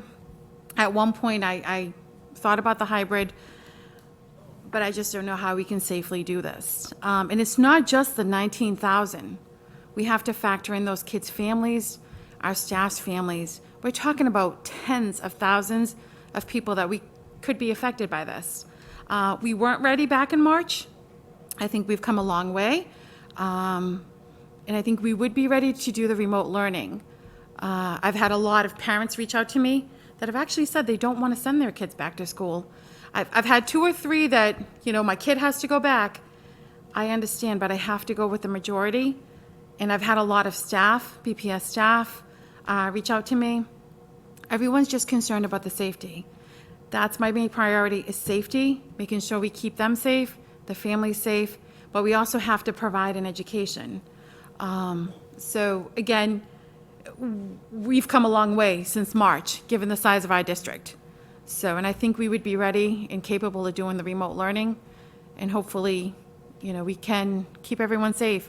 It's not an easy decision. Like everyone else, there's plenty of sleepless nights. I mean, we are making a huge decision for our city tonight, and it's going to affect so many people. And I know childcare is a big problem for a lot of families, but I think if we let them know from now, rather than string people along, and then all of a sudden come October, we got to close. I don't think we'd make it into the end of September, to be honest. I figured give us a couple of weeks if we opened up schools, and our numbers are going to creep right up. They're slowly creeping up right now. And the kids aren't even back in school. So hopefully we can make the right decision tonight. Thank you, Ms. But thank you for your hard work. I really do appreciate it. I know it's not easy. It's a lot of people. It's the team of people that are doing all this work, and I just don't sleep, and they do all the work. So that's all. But I don't, with the numbers the way they're trending, I don't see us making it to September 16th without being a red, you know, in the red. Again, we also have to consider, you know, we're a city where the majority people of color, and this disease has hit that community hard. And we have to make sure that, you know, we think of them, and we think of how, you know, their safety and their health. I mean, this has been an issue. I mean, the communities of color have been hit harder by this disease, by the suburban districts, in the suburban towns. So, you know, and that's always something I'm thinking about as well. And, you know, and it's, again, this is not easy, because these are also people that have to work, that have been going to work, and a lot that have been going to work ever since March 12th. And their kids were home, and they had you know, it was a very tough decision, because, you know, people's livelihoods and, you know, but the protection of their family is very, very important. Thank you, Mr. Superintendent. Mr. D'Agostino, please. Thank you, Mayor and Superintendent, and everybody that, you know, has weighed in on this, and certainly the doctor for his expertise. You know, like the superintendent, a week ago, I thought hybrid was the way to go, and really wanted to go in that direction. And quite honestly, I mean, you know, you all know and many others know, I mean, my son's going into kindergarten. So he's leaving the school he's been at since he was 3 months old, going from a school of 40 kids, 30 to 40 kids, and now he's, you know, making this huge transition. And I want him to be able to meet new friends and meet his teachers and start to build those relationships at this new school and this new environment that he's going to be in. But the other part of that is we look at the numbers. We're barely under red, right?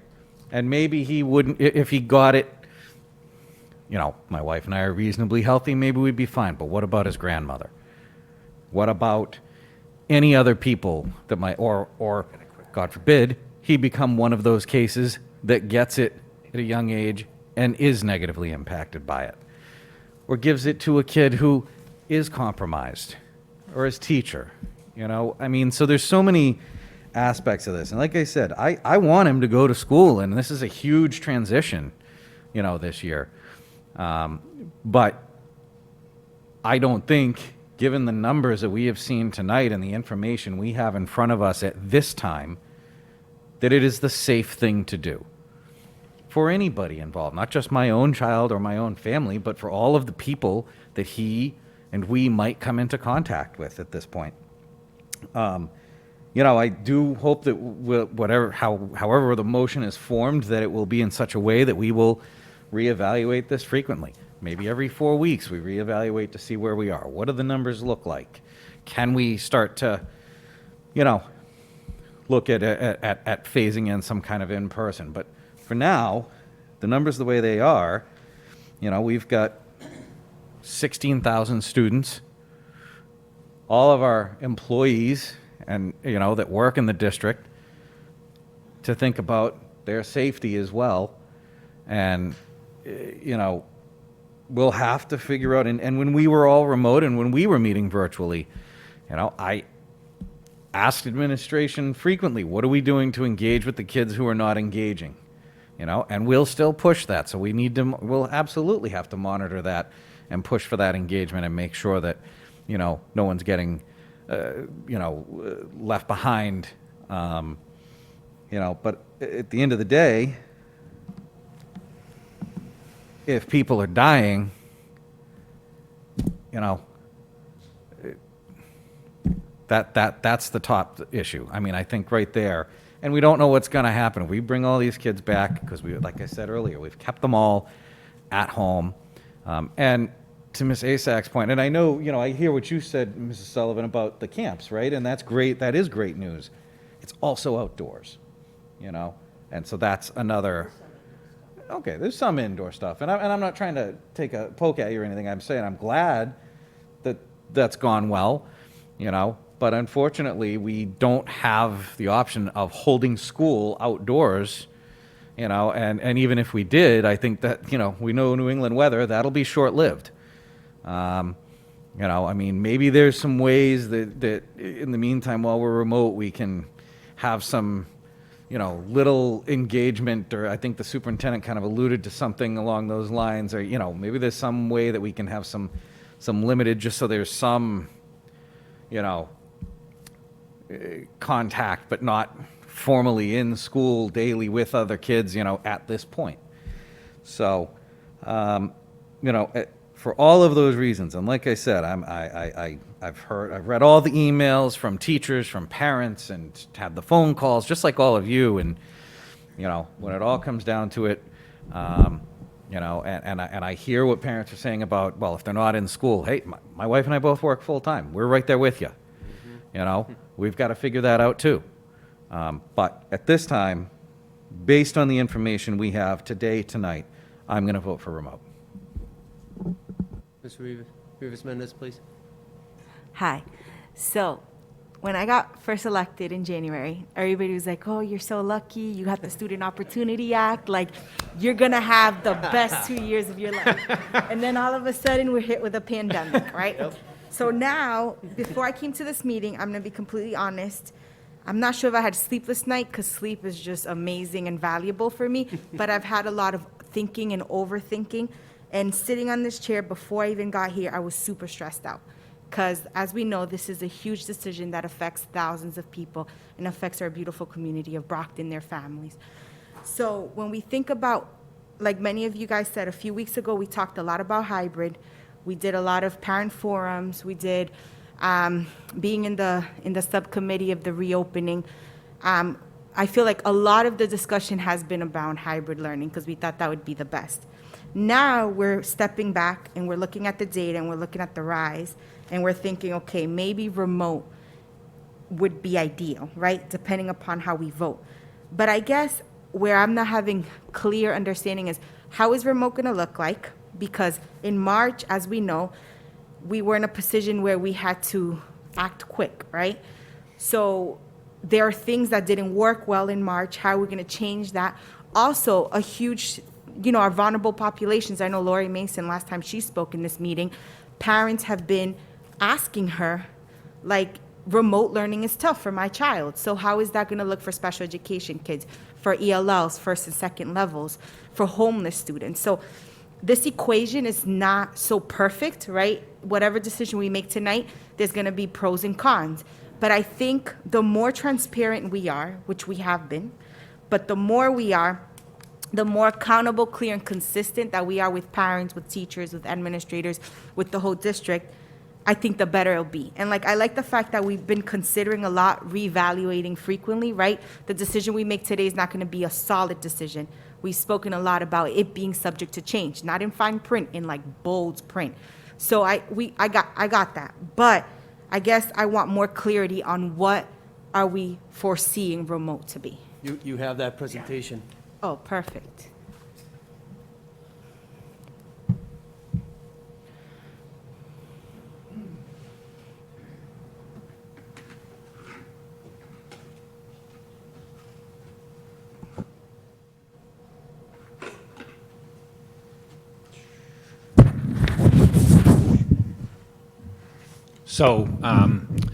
So, I mean, we'll start this, I'll go through quickly because this was part of the presentation. We did the survey again last week after our meeting. We did a survey.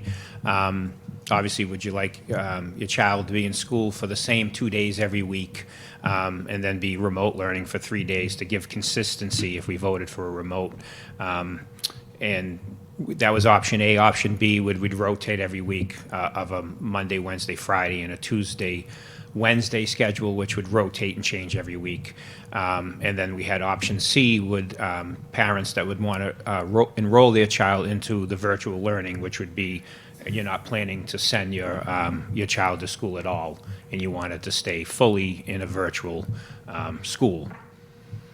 So these are our responses. There were 2,433. 41% wanted the option A because they wanted to, in a hybrid model, wanted to make sure they had 2 consistent days a week so they could plan childcare options. Obviously, C was second. That was the rotating schedule, 3 days 1 week, 2 days the next. And then obviously option B, 28% are going to keep their children home. I'm sorry, option C was 31%, so actually, I'm sorry, option C was 31%, option B was 28 with the rotating schedule, option C, 31% was parents that want to keep their children home full-time. Sorry about that. I get my colors mixed up. So this is a day that we're on remote learning now, right, Jess? Okay, so let me make it clear that the Department of Education, who will be watching us closely, and they have made it clear that what parents saw and what districts were able to do in the spring cannot be what remote learning is if we choose remote learning, either whether it was hybrid on the off days or full remote learning, that we have to provide full instruction for a full school day. That is not an option. It's live instruction, it's video conferencing, it's pre-recorded lessons. During either short-term or long-term closures, you have to participate, attendance has to be taken for all students, and that's going to be tracked by the Department of Education. Grading has to be consistent with our current grading policies. There's no pass-fail.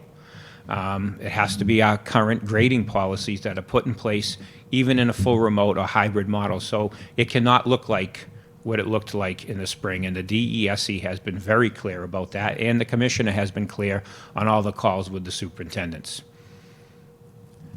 So this is a sample schedule, what it would look like in a hybrid model. As you can see, this is K to 5. It's a full day. And again, this is all subject to collective bargaining because this is a change of working conditions. So this is part of collective bargaining with the BEA and all of our unions, actually.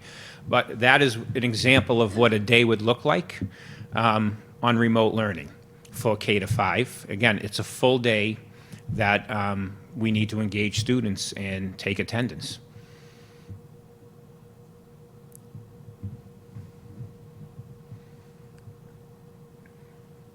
This is a sample 6 to 8 schedule. Again, these are samples and drafts. This is what a day would look like. We want to make sure that we put in, and these, and again, these could change, so there'd be times in the day where we would do wellness checks and would provide social emotional support for our students. There has to be also time in here for teachers to discuss social justice in social studies we need to build that into obviously what's happened over the last few months. We need to make sure we're engaging our students in those conversations, so that actually has to be part of the work we do with our students beyond the academics. So again, this is a sample 6 to 8 schedule. Again, students need to be engaged throughout the entire school day. And this is a sample schedule, not only for Brockton High, but all the alternative schools as well. Again, there's built-in for movement break. This is important that kids are not sitting in front of a computer all day. As we know, that's difficult for a student to sit in front of a screen. A lot of us have been doing that for a long time, and it is not easy. So we have to provide some time for students to be away from the computer, because it's just not healthy to sit there every minute of every day for obviously 6 hours. So we have to make sure that's built in. And this is a lot of work now. When the vote's taken, we've planned this.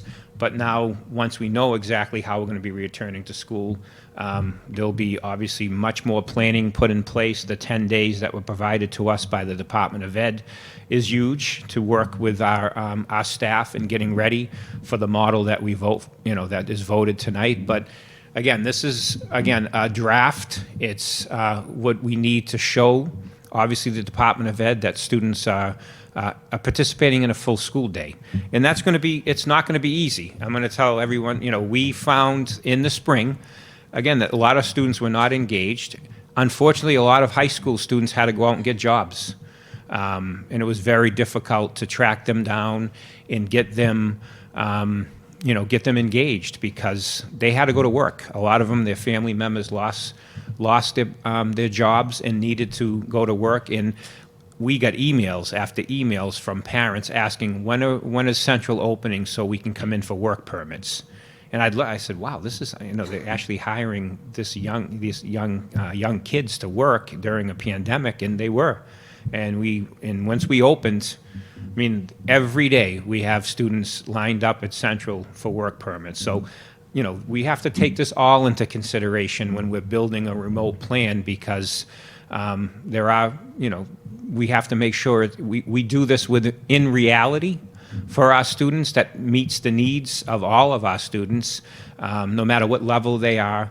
We have to make sure we meet all their needs. So again, I cannot stress enough that the Department of Ed is going to hold us accountable to make sure that we are providing a full academic schedule remotely for our students. And there's no other way around that. Is that the last slide, Jess? Yeah, that could be after. So, I'll sit back down, we'll take some more questions, and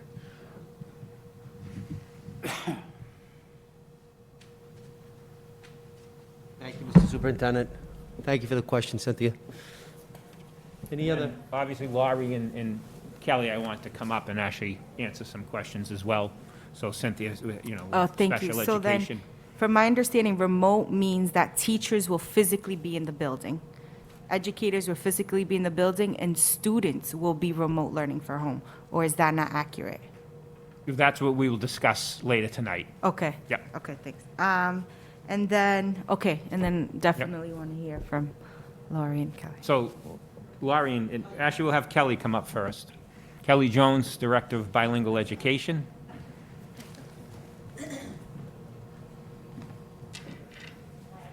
Good evening. Hello?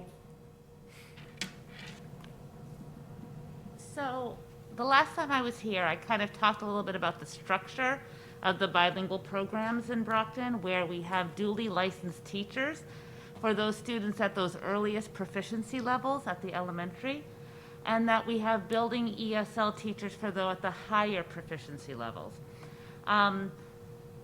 The structure of our programming here in Brockton will enable us to be able to shelter instruction so that students will have access to the content, as well as provide the mandated hours of ESL services. The state came out and said, just because we're in a pandemic, kids are still entitled to their services. So they'll still be able to get their ESL, they'll still be able to have sheltered content to access the grade level content standards appropriate for their proficiency levels. At the secondary level, ESL is a class. So as you saw that they're scheduled for it, they'll be scheduled for a class, just like they are in the science, social studies. So we'll be able to maintain compliance that way as well. I'm happy to answer any questions that you might have about how we're going to support students and families of linguistically diverse communities. Hi. Thank you, Kelly. So level 1 and 2, do they take more than one class when it comes to ESL? And are they just mainstream with other class in their other classes? So DESE requires that if you're levels 1s and 2s, you need to have 2 periods, 2 blocks of ESL a day, and by a licensed ESL teacher, and each block is no less than 45 minutes. So 1s and 2s at our elementary levels, they're in self-contained SCI classrooms, and that teacher is duly licensed, highly trained in both ESL and content. So that classroom teacher can deliver those 2 45-minute blocks. For kids in levels 3 and through 5, the requirement is 1 block of ESL per day. And so those kids are in ISCI, and there was a block called Win What I Need Now. So the students who are in the higher proficiency classrooms can receive their ESL through those supplemental blocks. Now at the secondary level, they're scheduled for those classes, either 2 periods or 1 period of ESL a day. And you mentioned last time you were here that students were pretty successful with the remote? They were engaged, they tried really hard, they needed a lot of support, but thankfully we have 15 bilingual community relations facilitators and 3 part-time ELL advocates, and they were really key in supporting the students and the families in kind of understanding and mastering that technological piece. Many of our teachers speak the native languages of our students, and we also have paraprofessionals who speak the native languages of our students. So between the teachers who have those skills, the bilingual community facilitators and advocates, as well as support personnel, if we utilize them well, I think we'll be able to support kids and their families in this. Thank you. Mr. Minicello, please. Hi, Don. Hi there, how are you? I'm good, thanks. So if we go to a virtual model, it's your opinion, or you feel that the services and the education and the needs of these students will be met? Nothing And can will they be able to know with the technology how to, I guess, Yeah, nothing access. can replace a teacher. Nothing can replace face-to-face. And unless kids are face-to-face with a teacher, nothing can match that. However, we're planning kind of multilingual professional development for kids and their families to help address that technological barrier. Families struggled with kind of understanding how to use the platforms for learning. We deployed a lot of people to support them. We'll have even more available and training. I'd love to see a combination between recorded multilingual training on how to access the curriculum, as well as maybe some live where they can tune in and receive some support virtually with someone who speaks their native language to be able to help them. But nothing can replace face-to-face time with a teacher. So when you say that, support with someone, I mean, does that mean that there'll be a person visiting their home? Does that mean these kids are going to be coming in for like a training session? Like, what are you talking I about? see I guess? live as, we've had some very successful Zoom meetings with parents where they're walking you through a process that you're working. We can also utilize some of the kind of community resources, for example, the radio stations, cable access, to kind of walk families and kids through a lot of the kind of the technology and the informational pieces that they need to be successful in either a hybrid or a remote. Either decision that you make tonight, there's still going to be those challenges with the technology, with our culturally and linguistically diverse students and their families. So I'm very happy to be part of this planning process so we can make sure that the language and the access and the equity needs of our families are met. I guess what this discussion is really, the benefit of it is, the pros and the cons. But it also shows what some of the issues are in terms of preparedness to deliver one model or the other. I mean, so if we're leaning towards a virtual model, in order to be semi-successful, we're going to need to obviously have our student body be literate with the technology that's going to deliver the virtual classes, the virtual education. I mean, so that's a building block all of its own. Yeah. I mean, everyone seems to say, oh, we'll go virtual. Well, that's very good. Some of these kids have never really, certainly have not touched a Chromebook, but mastered it.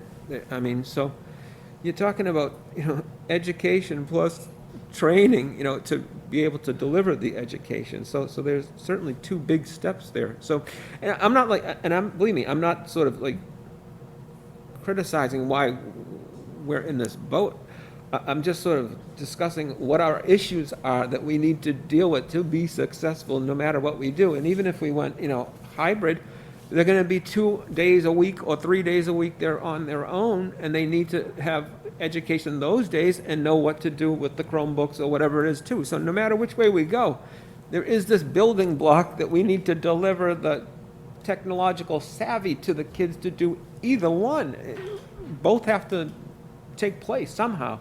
So I mean, so we need to figure that out. Yep. How we're going to train these kids to be able to go to a hybrid or go to a virtual. That's a huge piece, I think, in this whole dilemma that certainly none of us really wanted to deal with. Oh, absolutely. The job of a teacher is much harder virtual sure. or hybrid, much harder than obviously in person where teachers thrive. I mean, it's just, the work is much harder, the effort, there's much more training that goes into it. So you're exactly right, Mr. Minicello. The job of a teacher in a virtual world is much more difficult than teaching in the classroom. There's really no other way to put it. And again, the stakes are, to me, are going to be very high in terms of the engagement of our student body. So next year, what will our student body look like? The preparedness to move on. Are these kids going to be prepared? Because the last spring, March, when we called off school, but yet, had to put something together. And again, no criticism to Brockton. This was a countrywide issue. Those kids didn't get an education at the end of that. That was babysitting. And not in Brockton. I'm talking everywhere, really. That was not moving on preparedness to the next level, as in my opinion. When you have some heavy-duty classes, that last semester or whatever, they weren't prepared like the kids before them. Absolutely. So these are the issues we need to deal with, hybrid or not, virtual or not. I mean, these are important. The stakes are high, the stakes are high. So we just need to make sure that we deliver the building blocks, no matter what way we go, to have these kids be successful. But the engagement is what's worrying me. The kids that are going to drop out, or the kids that aren't going to be able to keep up with this this technological, virtual and/or hybrid model, So, in a city like Brockton, what happens when they don't? It's not good for them, their families, the community, the city. We've got a lot of work to do no matter what we do. Yep. Any other questions for me before I turn it over to Lori? Thank you. Thank you. So Laurie Mason is our Director of Special Education. Thanks, Kelly.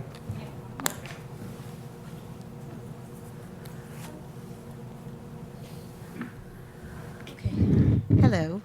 I don't know if you just want to ask questions, or do you want me to make, I can just say that I've had 3 parent forums over the past couple of weeks, a Zoom call with CPAC with parents asking a lot of questions.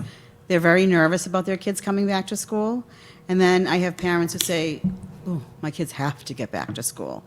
I think for special education, the DESE regulations are pretty clear that we need to follow the IEP and implement the IEP, whether we're in-person, remote, or hybrid.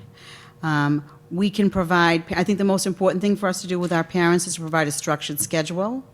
And we also have to provide parents either every week or every other week, an opportunity to meet with teachers and other parents to really talk about their struggles. Because it is, depending on the level of need of our students with disabilities, it can be very difficult for the parents to have their children be home working remotely. I've actually investigated some online learning platforms that are much more interactive for the students. Oh, sorry, Kel. Okay. Another online learning platform it's more interactive for the parents, and the training for the teachers is minimal.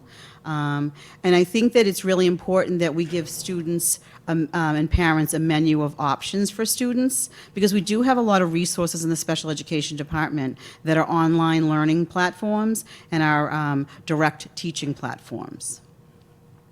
So I don't know if people just want to start asking questions. D'Agostino, please. All right, I'm ready. No, I was kidding.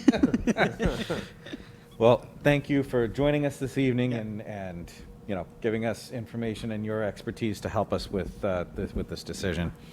We had a chance to chat a little bit earlier today, and so obviously we're concerned, and our discussion was about all of the students that are in our special education programs, but where the one concern we really delved into a little bit was substantially separate. Yes. And so I asked you this before, and I kind of want to ask this now, just for the benefit of everybody who's watching and here in the room.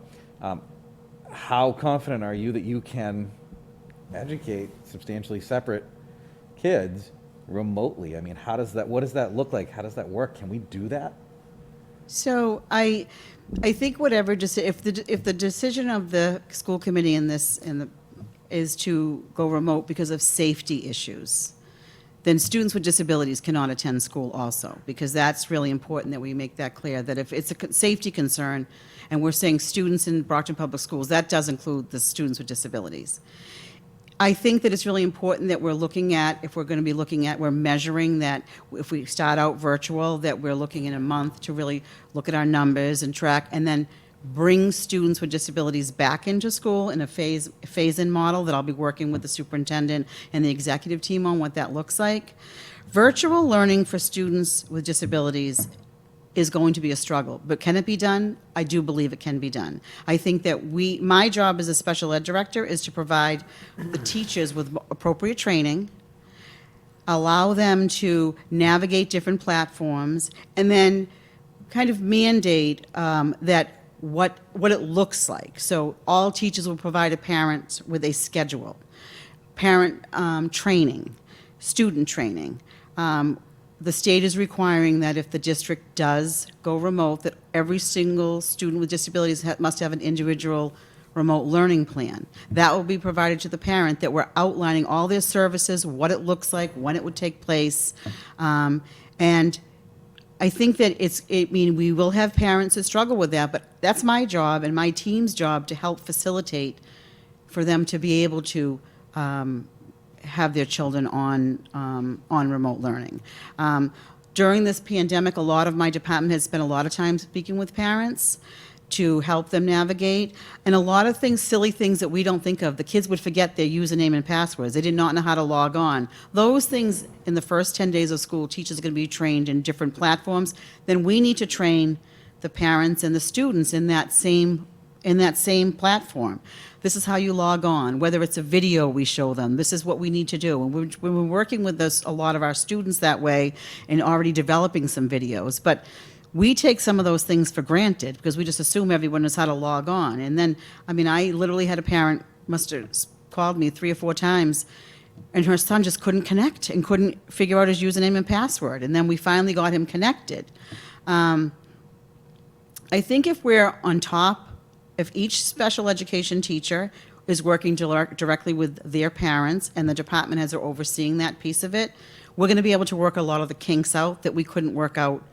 We weren't able to work out between March and June because it was a very different, remote learning was very different. We have guidance from the Department of Ed. Mike and his team have put together a lot of guidance for us to follow, and part of the reopening committee is talking about a lot of that guidance. I think that it will be a much smoother transition, but we're still going to have bumps in the road. I do think that it's really important that we look at that phase-in model, that once it's safe, that's the first, we just have those kids come in and we look at what that looks like for them. And so additionally then, I was wondering, you mentioned that you're going to have to come up with basically a remote IEP, for each of these students. You've got from now till September 16th to put that together and get it to parents and, prepare for all of that. Do you feel that you and your team and your teachers are going to be able to be ready for September 16th? So I've already developed my own individual remote learning plan that is going to be easy for parents to follow. The state has provided multiple examples that I think are very complicated, and I think parents get lost and they think, oh, it's another IEP. I've simplified the format, and we're going to do training with our teachers and give them samples of what that looks like. And the department heads of my team, they come back next week. We're already going to have that process ready to go, giving them models and developing, we're going to be meeting with our teachers, and we will have that ready to go September 16th. Every parent, if not sooner than September 16th, will have our individual remote learning plan for their children. It's required. It's required by law. We need to make sure that they have that in their hands.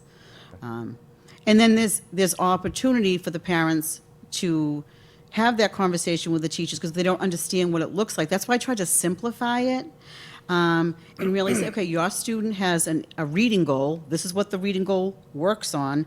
It's every day for a half an hour, and this is how it's going to be. This is who's going to deliver the service, and this is what via Teams or Zoom or whatever online platform we're using, it's going to be scripted right out for the parents to be able to look at. And the students, because they need to know and review their schedule. Right. Okay, again, I thank you for your time earlier and this evening, and for, everything you and your team do normally. Yeah. And again, all the efforts you're putting in to now try and figure out whichever way we vote this evening, how to go forward and do what's best for the kids you serve. So I really thank you. And I just want to say one thing, if the team, if I call you the team, everyone's a team, decided to do hybrid, I mean, the services on the IEP still need to be implemented whether it's child's home or in school. So we've already come up with some creative plans, because the Department of Ed, that's a requirement for the Department of Ed. So we've already had some of those things in the making. I have created a survey for the parents, for students with disabilities. I have 2 different surveys, one for a hybrid model, one for remote, and questions that, does your child can he independently log on? How much time do you think your child can independently work at the computer? And just to give each teacher more information and the department more information to help facilitate easier online learning. And you can call us a teamwork. I always say team. Thank you. Okay. Thank you, Mr. D'Agostino. Cynthia, please. So as I hear you talking, I hear a lot of advocating, parent communication, and a lot of consistency in order for students to strive, especially remotely. And obviously in person, those are the key things, right? Just full transparency, I myself am a special education education teacher, and I find that those are the hardest things that parents actually do. I work in the city of Boston, and the city of Boston, in a way, looks a lot like the city of Brockton. So I wonder, is that something that we have the majority of parents doing and are comfortable in doing to support their kids? I really think that it depends, and honestly, with the level of need of the student. We have some, and I'm very proud to say in Brockton, a lot of our students with disabilities, especially at Brockton High School, are most involved students, and they attend school every day. And in other districts, most of these students would be in an out-of-district placement, but we keep them in Brockton because we want to keep them in a community. And I think that some of those parents struggle because their children have such great needs. And one parent had, she has 2 children. She had emailed me and called me and said, oh my God, he just wants to go to school. He doesn't understand. And we actually had to have a video of the teacher every day just for that one particular student saying, good morning, we're not coming to school today. But it was a struggle for that family. And that teacher, I had a teacher forum, and I had smaller group. And that teacher said to me, we have to have the kids in school. And I said, there are things that I can control and things that I cannot control. But because he's concerned that how that learning is going to look for that child. Because it really depends on the need of the level of need. And we have some pretty significant children that have high level. And we're going to have to be as creative as possible with these students. That's why I've looked at different online platforms that have worked, that make it more interactive. So I'm hoping that some of those platforms will be more helpful. I think if we can, when we set up at the beginning of the school year, the kids can come and just see their teacher. I think that would reassure them. A lot of our students just assure them a little bit, like, I'm still with you, but now it's going to just look a little different for right now. And once we open that phase in, those high-level kids will be my priority, as they are with the superintendent and the executive team. And the reason why I asked that is just thinking, I don't know if this is possible, because you did say if everybody goes remote, special education kids need to go remote. But then last time you spoke, you talked specifically about sub-separate kids, about their parents not feeling comfortable or not feeling tech savvy to help or support their kids at home. So I wonder, because schools technically would be empty out of students and social distancing will have the space, would it be a possibility that these kids can go in the schools? Well, that would not be a decision that I would make. It would be determined if this team just determined it's unsafe for students to attend school, whether there's a small group of people or a larger group. Originally, we had talked about if the district went remote or hybrid, students with disabilities would have that option of attending up to 4 days. But that's before things have changed in the past 3 weeks. And if the committee and this team feel that students in Brockton, whether they're students with disabilities or gen ed students, it's not safe for them to be in school, then no one would be able to come to school. And I wouldn't make that decision. That would be a decision here. That's what I'm saying, if we look at the data and the numbers go down, that we could phase some of those students in. Because I think it's going to be hard for me or anyone to say to a special ed parent, well, we're concerned about the rates in Brockton, but we're okay with your kids coming to school, even though it's a smaller group. My parent meetings I had last week were Wednesday and Thursday night. A lot of parents have kind of shifted their thoughts because of the number of cases in Brockton, and they are concerned that because kids are gathering more in the city, that they're getting exposed to the disease, the virus, and they're worried about that. I want kids to be back in school, but it needs to be in a safe way, and that makes sure that kids are safe and healthy. And I'm hoping that, I can develop a phase-in plan and work with our parents and really target the families that are struggling. I mean, my department heads did a really great job during the pandemic communicating with parents, and teachers were phenomenal. The teachers were really reaching out to the kids who were struggling. But the remote plan looked different. This is a full day of teaching, so parents want more services for their students. Thank you. Okay. Any additional, Ms. Azak, followed by Mr. Sullivan, please? Thank you, Lori. As always, thank you for always providing information. Just curious, can you just give us a ballpark idea as how many students does this affect in your program as far as the special ed? So there's approximately 2,600 students with disabilities, anywhere between 2,600 and 2,700 of varying degrees. Our substantially separate programs, there's probably well over 500 students in our substantially separate programs. Then we have a therapeutic day school. So those I look at as high need students. Our therapeutic day school students, anyone in substantially separate, our preschool students, and even our preschool population. Even if we did a hybrid model, I would not recommend that students come in 4 days a week. They're 3 and 4 years old, and Judy, I give you a lot of credit for getting those 4-year-olds to keep their mask on, because that's something that we would need to work with our 3 and 4-year-olds at the preschool level, that I would want to do a phase in with them also. I agree. Even the 40-something-year-olds, I have a hard time with Well, look this, sitting through a meeting. So I don't know how our students are going to do this, guys. So no, thank you. So is there something that we can do to help? Have we, I'm sure we have, you've thought of pretty much everything. Do we have extra tech support, like a help desk, a helpline for those that need help logging in, just designated maybe, because we have quite a few students. We had that all Yeah. during the spring. We actually had an excellent helpline. No, definitely, because I think But that's like the biggest. We'll have to kick things up, and I'll talk about tech support when we talk about the budget as well. I think it's really important for each teacher to provide each parent with each individual student.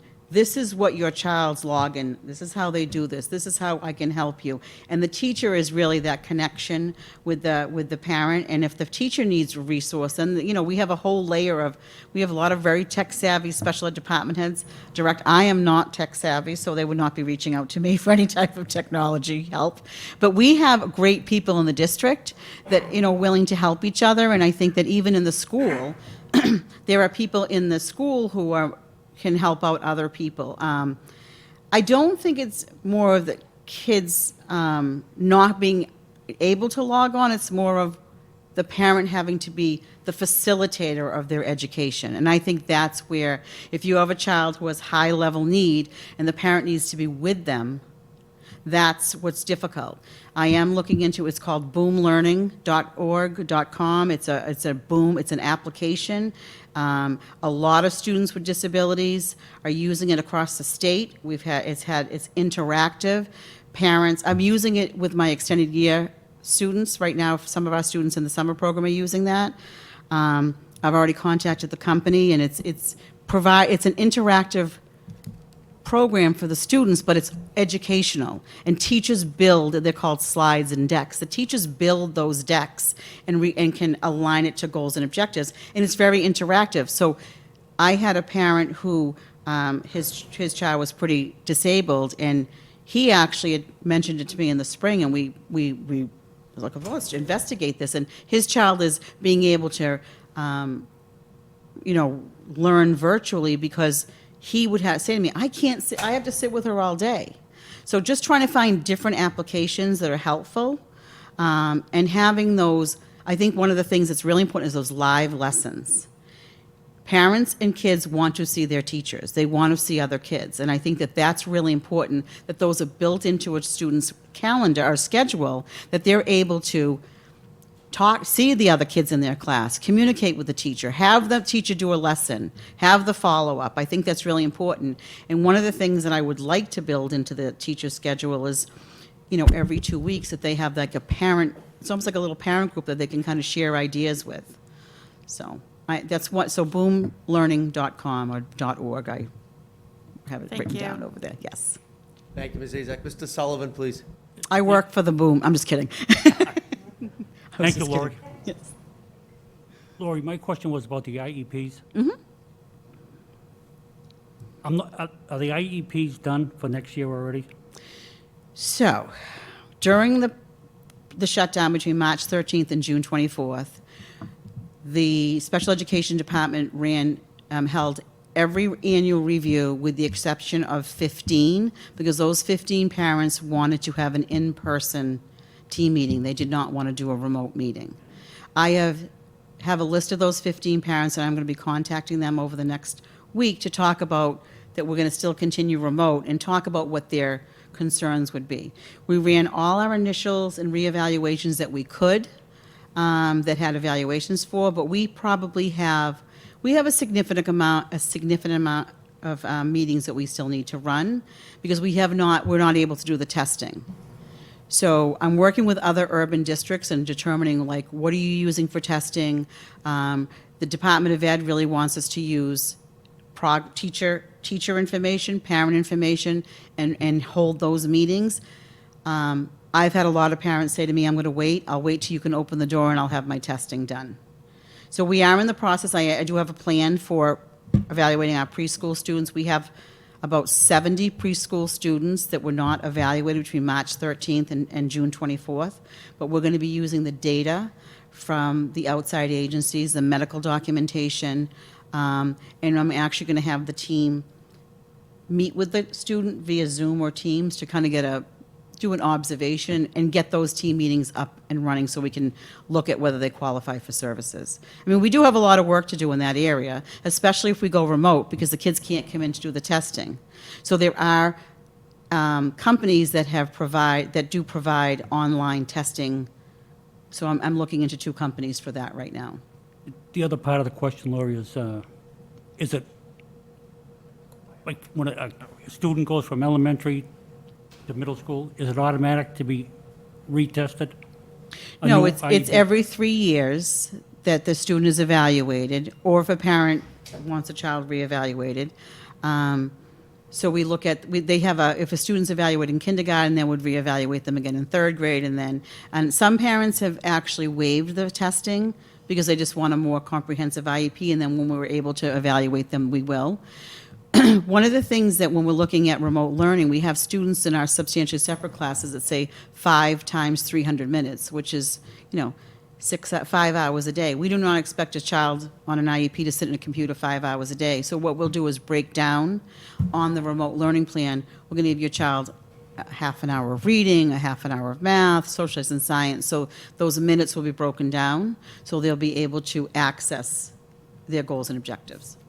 One final question. In your opinion, do you think remote learning is working with the special needs? Well, I think we had some really great success with teachers who were very comfortable with online learning and platforms, and I think we have work to do. As Kelly said, and I agree with her, it's always better to have students in front of us. But I think the safety of students comes first, no matter what, and then we can work to make sure that the remote learning plans are more comprehensive. I think if that's what this team committee decides, we definitely need to have the phase-in plan. I think that we have to look at that and to assure parents that, you're going to be able to come in and meet your students. your teachers, and we'll kind of stagger that. We're going to be your resource. But, if the numbers go down, then we'll have a phase-in for students with disabilities. I think that people will feel more comfortable. I did have a few parents ask me on my last call if I would tell the superintendent not to start school till January, because they felt like if we could just wait till January, then things would be okay, that they were good to do remote till January. I mean, it's a hard decision. I think that the Department of Ed has got a lot of pushback from parents of students with disabilities that they felt that they did not receive the services that they were entitled to through free appropriate public education. And that's why there's a big push to have students with disabilities in school. Like I said, my caution on that is to make sure that everyone is safe, because we don't want kids to get sick, and we want to make sure that we have everything in place for students to be successful and everyone to be safe. Thank you. Thank you, Mrs. Sullivan. Any additional questions? Mrs. Sullivan, please. I just have a comment on the remote learning from March and on. Okay, I know I got a lot of complaints from parents on the remote learning. It wasn't ideal for people, and I know it wasn't ideal even to ask the teachers to do it. Teachers weren't trained to do it. We didn't know we were going to be doing it. The teachers did not get to talk to their kids about using it. That's a big thing, with the teachers working with their kids on how to talk to them from home. The kids just went home one day and that was it, okay? So it isn't fair to the teachers or the students to even ask them to do these things when it was never talked about with anybody. So it's very hard. I've talked to a lot of parents. They want their kids back in school. I've talked to a lot of parents that want to do the remote. But I've heard a lot of complaints on the remote. I do have, some parents that go to work every day that I've talked to. The child is left with the grandmother. The grandmother is already taking care of the new baby that the mother had. And it's very hard for her to get the 6-year-old onto the computer and do the things that the child has to do. And I think with the survey, I think the hybrid was one on the survey, right? It got the most votes, the hybrid option A and B. Those were just the schedules, so it wasn't necessarily the preference between models. Okay, we didn't do a survey on that. We asked what model they wanted, and the third question was whether they wanted a full remote.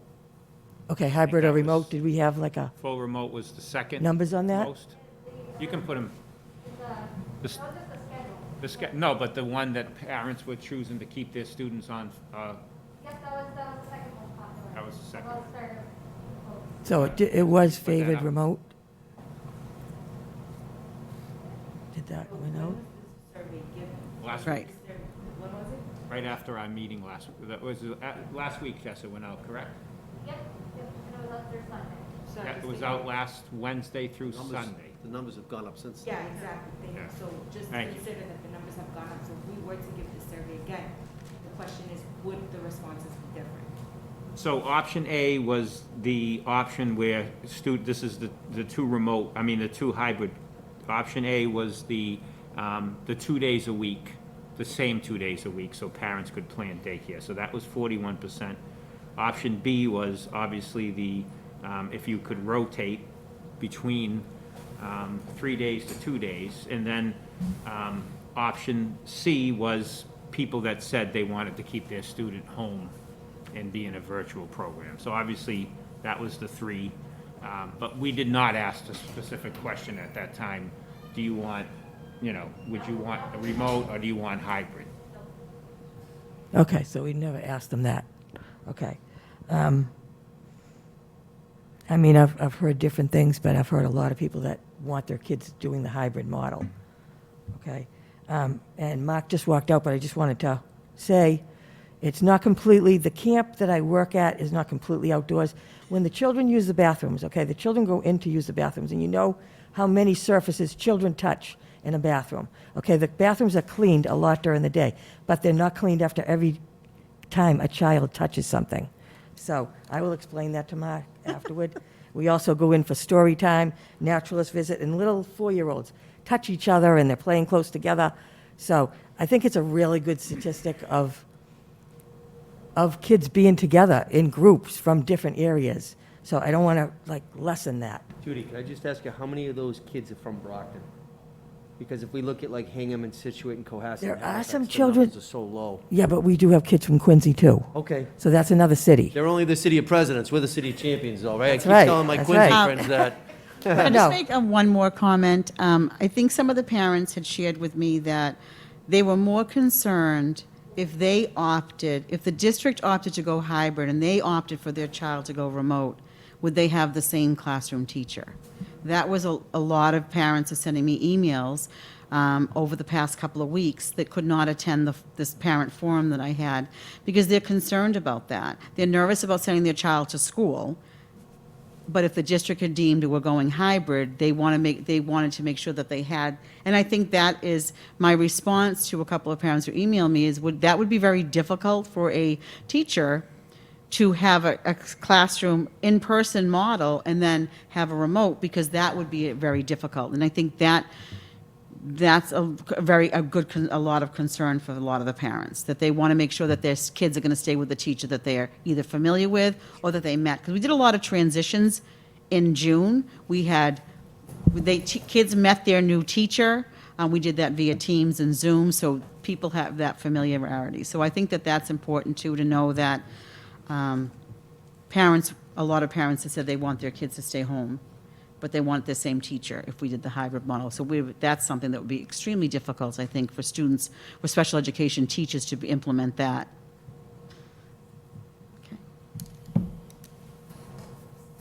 Any additional, I'm sorry, Mr. Rodriguez, followed by Mr. Minicello, please. My question is, on the login of the different platforms, are these students going to be continuously logging in and logging out to different platforms for different subjects, or is it going to be like a Blackboard Canvas where it's just one login and all their class material is right there? So we do have a new, and I'm gonna look at June and she's shaking her head yes, so. We do have a new LMS that we just adopted that we're going to be rolling out for our teachers and then our students in September. So it would be one platform, they would log in one time, and they'd be able to. And even during this time, I mean, we have Clever, which had a lot of the special education applications on, so kids were able to just log into that one site. But we're trying to make it that kids aren't logging into 6 or 7 different things, because that's when they get lost in translation. Kids are, oh, I can't remember my password for this, and I don't want to do this, and this is easier, so. I think that the team that determined the LMS tried to make sure that we make it easy for students and parents to be able to access one learning model. Thank you, Tony. Tom? Would you say the special ed parents represents the statistic that was up there, that about a third of them would rather their children stay? Like, what percentage do you think they fit into? The general one that we had here, or? And actually, I think the last time I was here, before I got here, a lot of the parents had emailed me and said, oh, we got the survey, we picked hybrid. And I was really surprised. And I think I actually pointed that out to Jess. And I said, I was surprised that the parents had picked the hybrid model, because I thought a lot of the parents would want their kids in full-time. I have heard from a lot of parents that do not want their kids to come back to school because they're nervous. And then I think there's a smaller majority of parents that want their kids in school every day. Because I think they're struggling. And I think I think take that on as my responsibility to help them with their students at home. Right, but these parents understand that they always have the option of keeping their kids at home and going virtual, correct? Mm-hmm. So even if we did do a hybrid model, for parents that don't want to send their kids to school, they have that option. Right, and Not all or nothing. Right. I think my comment before is that that's concerning to parents too, because they want to have their same teacher. And I think that's going to be difficult to navigate, and that's something that we'll need to talk about. But that would be very difficult if a student in a substantially separate class has 12 students, and 6 or 5 are going to be remote, and they're going to still have 7 or 8 kids in front of them. It's going to be hard for that one teacher to be able to do all the remote learning and teach the kids in person.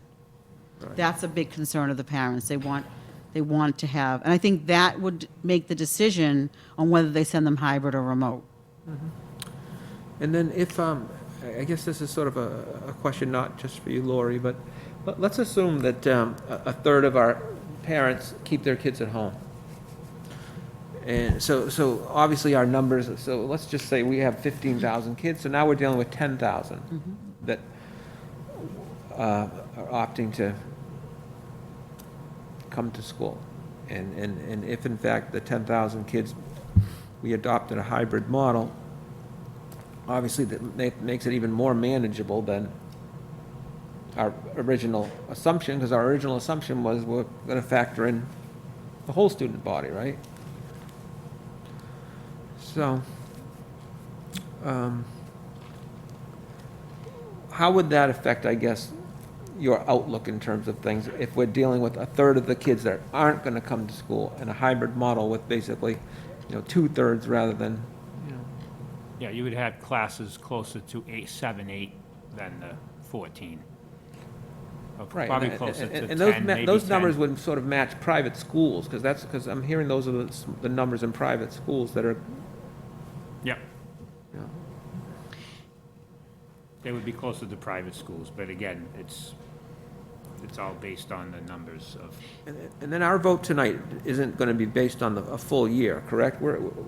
If we vote tonight on one way or the other, we're not voting on, this is how it's going to be for the entire We year. reserve the right as a school committee to revise it based on data and what the will of the school committee is. yes. My recommendation would be if however we do it, we put condition precedents attached to it. If it's a monthly revisit or whatever. Any additional questions, Mr. Minicello? Not right now. Any additional questions right now? So I have also, there's Dr. Murray, Kerry Kopp, June is here, if you need, if you Thank want any you. questions related to planning around remote schedules. They've spent a lot of time on this, but if you have any other Thanks, Lori. questions about what a remote schedule would look like, I mean, they can Mr. answer Sullivan. those questions. Thank you, Mr. Superintendent. Mr. Sullivan, you have a question? Yes, for the superintendent. Take, for example, that we go remote. How would the lunches work and the breakfasts for the kids? We would actually, Aldo and the team have been planning that, so it would basically, we would look to give out lunches at every school to make it easy for. So we'd basically have, even if we were fully remote, we'd have lunches, breakfast prepared at every school rather than just the 10 sites. Now we would expand it to every school. Yep. So they'd have to come in, get their food and go? They'd have to do the drive-through like they're doing now in the 10 locations, the same exact way, but it would be offered now at every building. Okay, Yep. thank you. Members of the committee, any additional questions for anybody, administrators or anybody here? Ms. Azak, please. One last comment. So, again, I've heard a lot, whether it's parents, families, and I've heard from our BPS staff, whether they're teachers or administration, working in the offices. So a lot of people are just nervous. And I think if we do take this approach as far as remote learning, we're in a different situation. We are ready for this. We've planned. We weren't ready in March. I think we're we're ready right now. We've tweaked some of the things, and it's going to be a learning experience, getting everyone adapted. And we do have, as long as we have the tech support, and I think if we do focus on positions or anything, that we make sure we have the tech support to help our students, our families, and especially our teachers. Because if they're having a problem logging in or getting a program to work, that we have that tech support ready for them.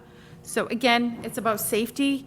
If we were to do it, look at the time. I mean, between all the holidays and everything that we have from now, whether it's September, October, November, with all the breaks, if we do this, a month to month or every couple of months, give them time to get into this, get into the routine. Everything's a learning process. I think this is probably better to just give it a try and just keep our numbers down. Again, it's not just our kids and their families and our teachers and their families. It's our population for Brockton, and we don't want to get back up to those high numbers. So that's my last 2 cents. Thank you, Ms. Azak. Any additional comments, ideas, suggestions, questions? Seeing, Mr. Mancello, please. We have, what, 4 terms during the? There's 4 terms, 4 total yes. terms during the year? 4 terms, yes. Would it make sense to basically consider taking a vote on term 1? We talked about that yesterday, Tom, myself and Kim and Mike and Aldo. We were thinking November 1 because the first term goes into November, right? A little The past first November term, 1. actually, we did those today, and the first term, because of the 170 days, the first term would end on November 19th. But it would be important for us to have a little bit of time before that to start evaluating. So I think we would say, my recommendation is we start looking at things on November 1st. And because we would need a few weeks then to transition to hybrid to make sure, everything was in place, busing, those kind of things to transition and make sure we do a smart transition into hybrid. So I think, the evaluation would be on November 1st for a then second term start to possibly hybrid, depending on what the numbers show us. You, Mr. Superintendent, you said that November what is? 19th, That's the last day. it's the last day of term 1.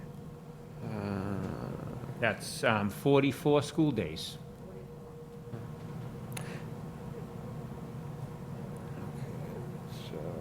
And we would start the 16th? September 16th is the first day of school, yep, for grades 1 to 12.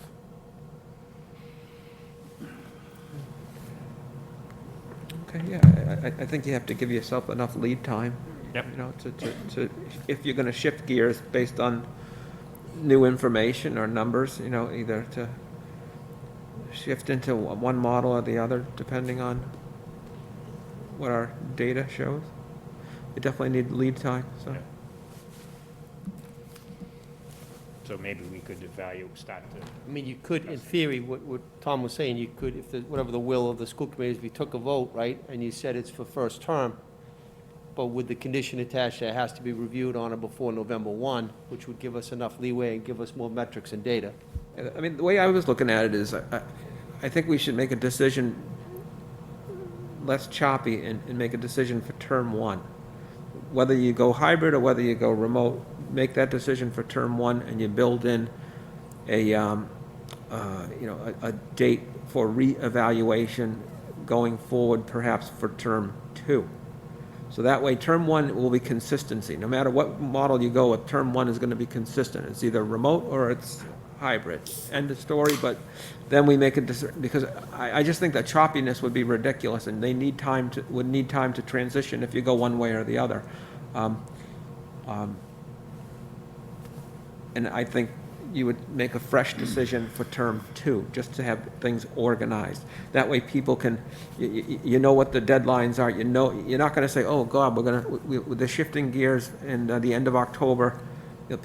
Parents can at least plan and say, all right, term 1 ends, like the superintendent says, November blankety blanks, November 16th. So now term 2, we have to figure out, and we'll give you some lead time, almost a month, to figure out what we're gonna do for term 2, but at least it's organized, organized chunks of time, as opposed to everything just being balls in the air, like, oh, it can change mid-September, the end of September, oh, it might change in October. I don't think that's the way to go. I think we make a decision based on term 1 with lead time, and then figure out where we are for term 2, and then if we have to, go into, make another decision, it would be term 3, term 4, Duly noted. I just think Absolutely. it's Makes better sense. organization. Yep. Mr. D'Agostino, please. Superintendent, how much lead time do you think you would need to, let's say that the way things are looking at the time that we look at this again, that numbers are such that we might want to make a change to, say, a hybrid model? 3 How weeks. much? 3 weeks? 3 weeks. All right. So if it's all right, I'd like to make a motion that we, Hold the motion 1 second. Any additional questions?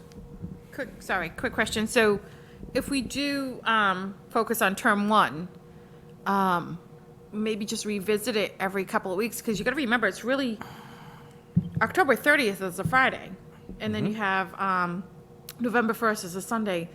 We need to let the families know what they need to do well in advance. So if maybe halfway through the term, if we can just revisit it, give them a heads up, you know, you're gonna have to keep getting childcare. Just, we can't leave the families till the last minute. And I think we've been very transparent, very vocal. I'm happy to revisit, Every couple of weeks? Every 2 weeks, to just have the conversation. So we're always updating and ready to plan to, because there is planning, there is lead time, like Mr. Minicello said, to switch whatever way we go. Remote to hybrid, hybrid to remote, we need, you know, hybrid to remote would be more of a quick switch because of safety. So you wouldn't have 3 weeks to plan that. But if you're going from a remote to hybrid, you would need lead time to plan it, and also, what Ms. Azak said, you would need to provide families with enough time to know, you know. So, but I'm fine with having a meeting, you know, we schedule on the off school Yeah, committee meetings absolutely. that Tuesday, like we always usually do with a subcommittee, to revisit this every 2 weeks to discuss, see the numbers, because we'll be getting that So the metric will be dashboard is updated. updated every single day. Rick Herman, Dr. Herman puts his dashboard on the city website, and we also put our own so that it's visually impaired in Braille for people. But Rick, what we saw tonight, Rick's information is put on every day, but he'll come back in as much as we want him to come back. But that's how we're gonna have to track the metrics. Definitely, I definitely agree with it, just keeping them updated every couple of weeks, rather than just waiting 4 weeks. Because it's really 6.5, and then we have to look at some of the days that they would have normally had off. I don't have our calendar Yeah, handy. they'll have, Columbus Day is obviously a holiday, Veterans Day, and also the third. We used to have a couple The in- third day off is, there's 3, and the third day off is, the election. Okay, So there's a Monday, I believe Veterans Day is a Thursday this year, and then Election Day is obviously Tuesday. So there are 3 days off, and only one of them is a Monday, the other 2, I want to say, I think Veterans Day is a Thursday, and obviously Election Day is so those are the 3 days off, you know, in term 1. I definitely know that childcare is a major concern for a lot of families, and that is huge, the childcare. But those are the same families that are scared to send their kids to school. You know, they just don't want the numbers to creep up. And they do have the family members. They are going home to the grandparents and aunts and uncles that are up there in age. So I like that idea. If we can just focus on term 1 term at a time right now. I think just to give them some idea of what they need to do, so they can go ahead and plan. Thank you, Ms. Azak. But with that said, Cradles to Crayons gave us 2,000 backpacks. So we will give those out too. So I was going to mention that later on. But I mean, they're going to need some school supplies, even though if we end up voting for that. So we will work on that for them. Excellent, thank All you. right, thank you. Any other questions or comments? Seeing none, Mark, Mr. D'Agostino, did you have a motion? I do. I'd like to make a motion that we reopen school on September 16th, fully remote, for the first term, subject to a review by the committee every 2 weeks to decide whether to continue that way or you know, review the numbers. It's the form of a motion. Is there a second on the motion? Second. A second by Cynthia. We'll take a roll call vote on this one. Can we have discussion on the motion? You have to make a motion on the discussion, so go ahead. Robert's rules. Right, but I thought Robert's rules was seconded any discussion on the motion and then a full vote. That's the way we normally do The chair it. will allow discussion on the motion, of course. Okay. I like the motion. I just think that perhaps when you say, when we're talking about reevaluating every 2 weeks, so are you talking about reevaluating every 2 weeks, and then we would make a decision to do another direction or go to another model before term 1 is up? Or like what do you, when you say reevaluate every 2 weeks, what does that mean? I think it means that we continually monitor how it's going. First of all, the remote learning. We want to continually monitor how that's going. Is it going well? Are students engaged? Are students learning? Are we, you know? So I think we need to monitor that. And you know, obviously we look at the numbers and continually keep an eye on that. I agree with you that ideally we would stay with one model or the other for the first term and not make a change midterm. I don't think that's ideal. But I also did not want to tie the hands of the committee in the motion, and that's why I made I intentionally was trying to make the motion in a way that would offer the committee flexibility should we need to use it for one reason or another. Maybe we open remote and it goes terribly, and so we need to have the flexibility to make some changes. I wanted to make sure that the way I motioned it offered us flexibility. I see what you're saying. My concern is parent planning, so that if we have all this flexibility, all of a sudden midterm, we decide, oh, we're going to go to a different model, and parents have, made arrangements for, child care or what have you. I mean, this is going to be a big adjustment for some parents going into the fall. Of course. I just think we need to be fair to them in terms of planning, and all of a sudden if we decide, okay, we're going to reevaluate, we're going to come back to school in a different model sooner, I don't know, I just think it's So the a lot of superintendent- upheaval. The superintendent stated that we would need 3 weeks' notice to actually affect a change anyway.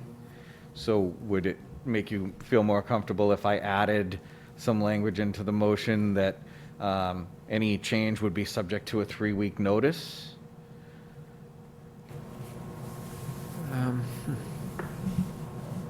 I'll just add that if we do evaluate, I think it's important for us to reevaluate every 2 weeks, especially for our high-need students. Right. Because if numbers do, by the grace of God, start to fall, and I think we would really need as a committee to discuss, bringing those students back in sooner, if we had the opportunity to do safely. So maybe that's something that would help with the motion, because I think that's something we will have to, not only per the Department of Education, but obviously the right thing to do for kids is to make sure we continue to reevaluate, because there are students with high needs that they have been prioritized by the Department of Ed, that we would, there'd be a chance that we could bring them back earlier. Maybe that's a better way to.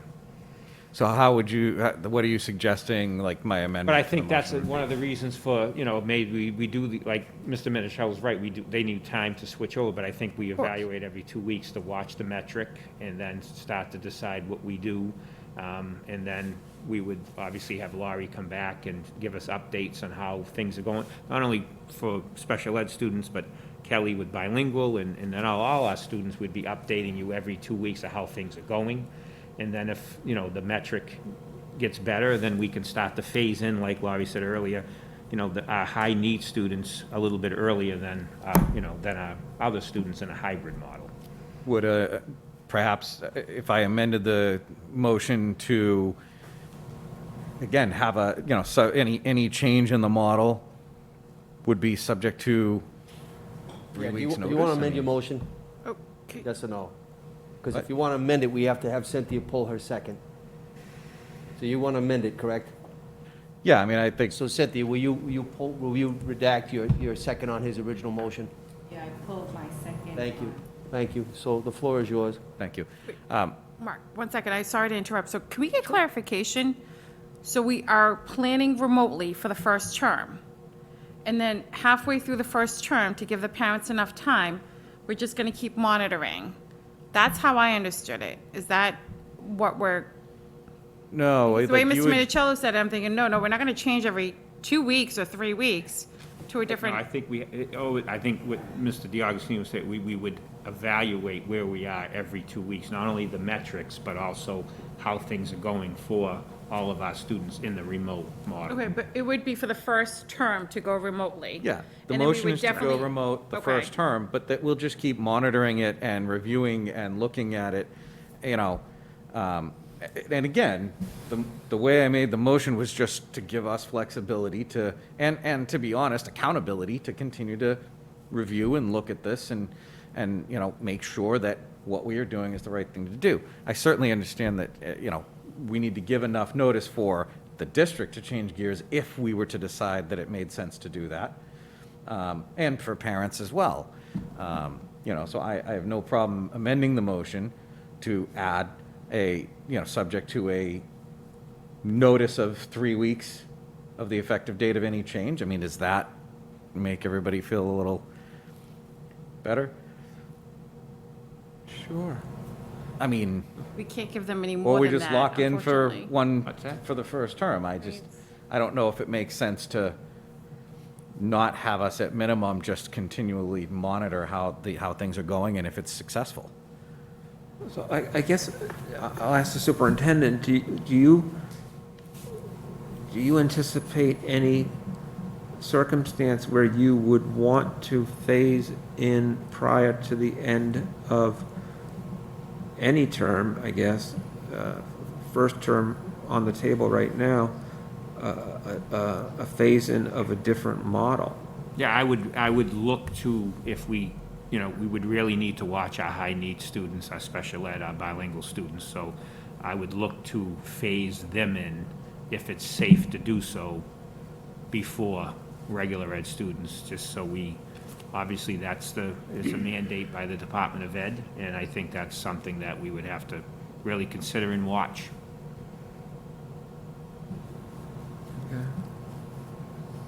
Floor is yours, Mr. D'Agostino.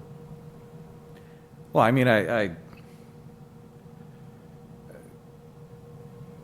think that's what the motion I did gives us, is the opportunity to do that if we need to. Obviously, we need to give notice. I did just amend the motion to include a, proper notice of 3 weeks so that the people that need to plan for any change we make have that opportunity. Because, again, to the superintendent's point, it would take 3 weeks to be ready to change gears anyway. So, I mean, I'm satisfied with the motion as amended. Okay, so and it wasn't even amended because we revoked it. So there's a motion on the floor by Mr. D'Agostino that will be 100% remote for the first term with a status review every 2 weeks, but with a condition attached that there'd have to be a 3-week notice if there were any changes to the remote status. A minimum of 3-week notice. Yeah. Is that's a summarization? Absolutely. Okay, that's the motion. Is there a second? Second by Cynthia. We'll take a roll call on this. I have one point to make, sorry. No, I just want to make it clear that the Department of Ed, there was a meeting today with Commissioner Riley, and there's probably going to be questions around this. He made it clear that no matter how a district votes, that anything to do with extracurricular activities, they have not decided on sports or extracurricular activities. They would make a decision. He did not want school committees. He did not recommend school committees to take a vote on what we do with extracurricular activities, whether you're remote or hybrid or fully in person. He wanted to hold off on that until the guidance comes out next week, because the MIAA and the DESE are working on all different models. So they could change seasons, they could push seasons to the spring that are usually in the fall. They're looking at a lot of different things, so I know, and this is very important to our kids, so I just think it was clear that we discussed, that, because the commissioner was clear. Last week, he said if you vote fully remote, you really shouldn't be having sports, obviously, and that's going to depend on our metric as well as we go forward. However, he changed that this week and was clear that, that's not something that we have to vote on tonight when you're voting on a remote plan or hybrid plan, but he wanted to make clear, because that's still a lot of moving parts with extracurricular activities in athletics, that he did not think you would have to take that vote the same time you took this vote. Just wanted to make that, because, obviously that's very important to our kids and our parents, so. Of course. Thank you for that information and that update. There's a motion on the floor, properly seconded. We take a roll call vote. The chair says yes. Vice Chair D'Agostino? Yes. Ms. Azak? Yes. Ms. Rivas Mendez? Yes. Mr. Menicello? Yes. Mr. Rodriguez? Yes. Mrs. Sullivan? Can I make a comment? Sure. Okay. I agree with Tom that we have a large responsibility to the kids for their success, and I don't believe that a remote virtual model can do that. parents, okay, who's going to make sure that the kids are logged on for this 6 hours a day? Okay, I know even with the remote, it wasn't 6 hours a day, and kids weren't logging on. Okay, and no one knew whether they logged, the schools knew, but I don't know about the parents. And I'm very concerned about the special ed kids. They need their services. Kids need their teachers in order to be successful and for their social emotional well-being. But I will vote with the doctor's report tonight. I will vote remote because of his findings. Thank you, Mr. Sullivan. Thank you for your comments. Mr. Sullivan? Yes. That's 8 in the affirmative, 0 in the negative. It's unanimous, and it does pass. So it will be remote for the first semester with the conditions attached that was stated on the record. Thank you. That was a long but worthy conversation, so I appreciate all your efforts. And I do, again, want to publicly thank, I know Dr. Herman had to leave, but I want to thank him for his efforts. And I just got one more. go ahead, Mr. Superintendent, please. Jess, can you bring up the...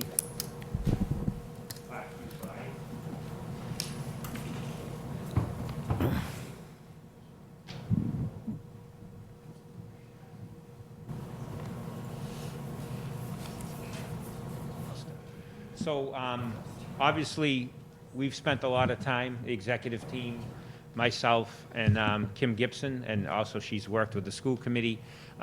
We've spent a lot of time with forums, Kim and I did with our teachers. And as you know, this is really not, it's not the model for most of the state. There has been a lot of issues between school committees, superintendents, and union leadership across the state. So I want to be clear that Kim and I and the executive team and her team have worked to make sure that the relationship has been able to be collaborative, and the school committee has done that as well with the mayor, to make sure that we put a smart plan in place, how we reopen and how we work together. So the Brockton Public Schools and the Brockton Education Association, it's a plan for a smart start for the school year. It focuses on making sure that families and educators have the tools they need to engage in a comprehensive distant learning program that sets the students up for success and then transition into a hybrid learning model. And when we refer to educators, that is all of us. That is the executive team, me, it's the principals, the assistants, the deans, and all educators. This also includes non-union administrators, the teachers, nurses, our paraprofessionals, and our MTAs. It's all of us that has to make sure that we do what's right and we work together to basically make sure our kids get and we service the needs of all of our students. So I'll let Kim. Good evening, everyone. Thank you so much for hanging in there and having a great debate. One of the things that Mike and I talk about every time we meet is making this a success no matter what our model is. So when we met recently, I want to thank the mayor, the superintendent, Mark, for meeting with me yesterday. I brought, Mike and I had talked about this, and it was really important for us to outline some things if the vote was to be remote tonight. So the first part is talking about training for students, families, and educators. Part of the planning process will be training that will be provided on all necessary learning and accountability platforms for everyone, not just teachers. The start of the student school year is shifted to September 6th to actually help facilitate that. There will also be some trainings throughout the school year. It's not a one and done type setting. The next thing will be development of communication plans. There will be opportunities for family feedback in all schools in all community languages. So I think that's really key here. It's a lot of what your concerns are. It's what our teachers' concerns are. The next step is to develop educator-driven professional development. The professional development that we get is for all educators, like Mike said, not just classroom teachers. It's everyone involved with educating our students. Every single person is integral to this process. And there will be a focus on adapting to distance teaching and learning. The teachers did not love teaching from March through June. It was a very different platform.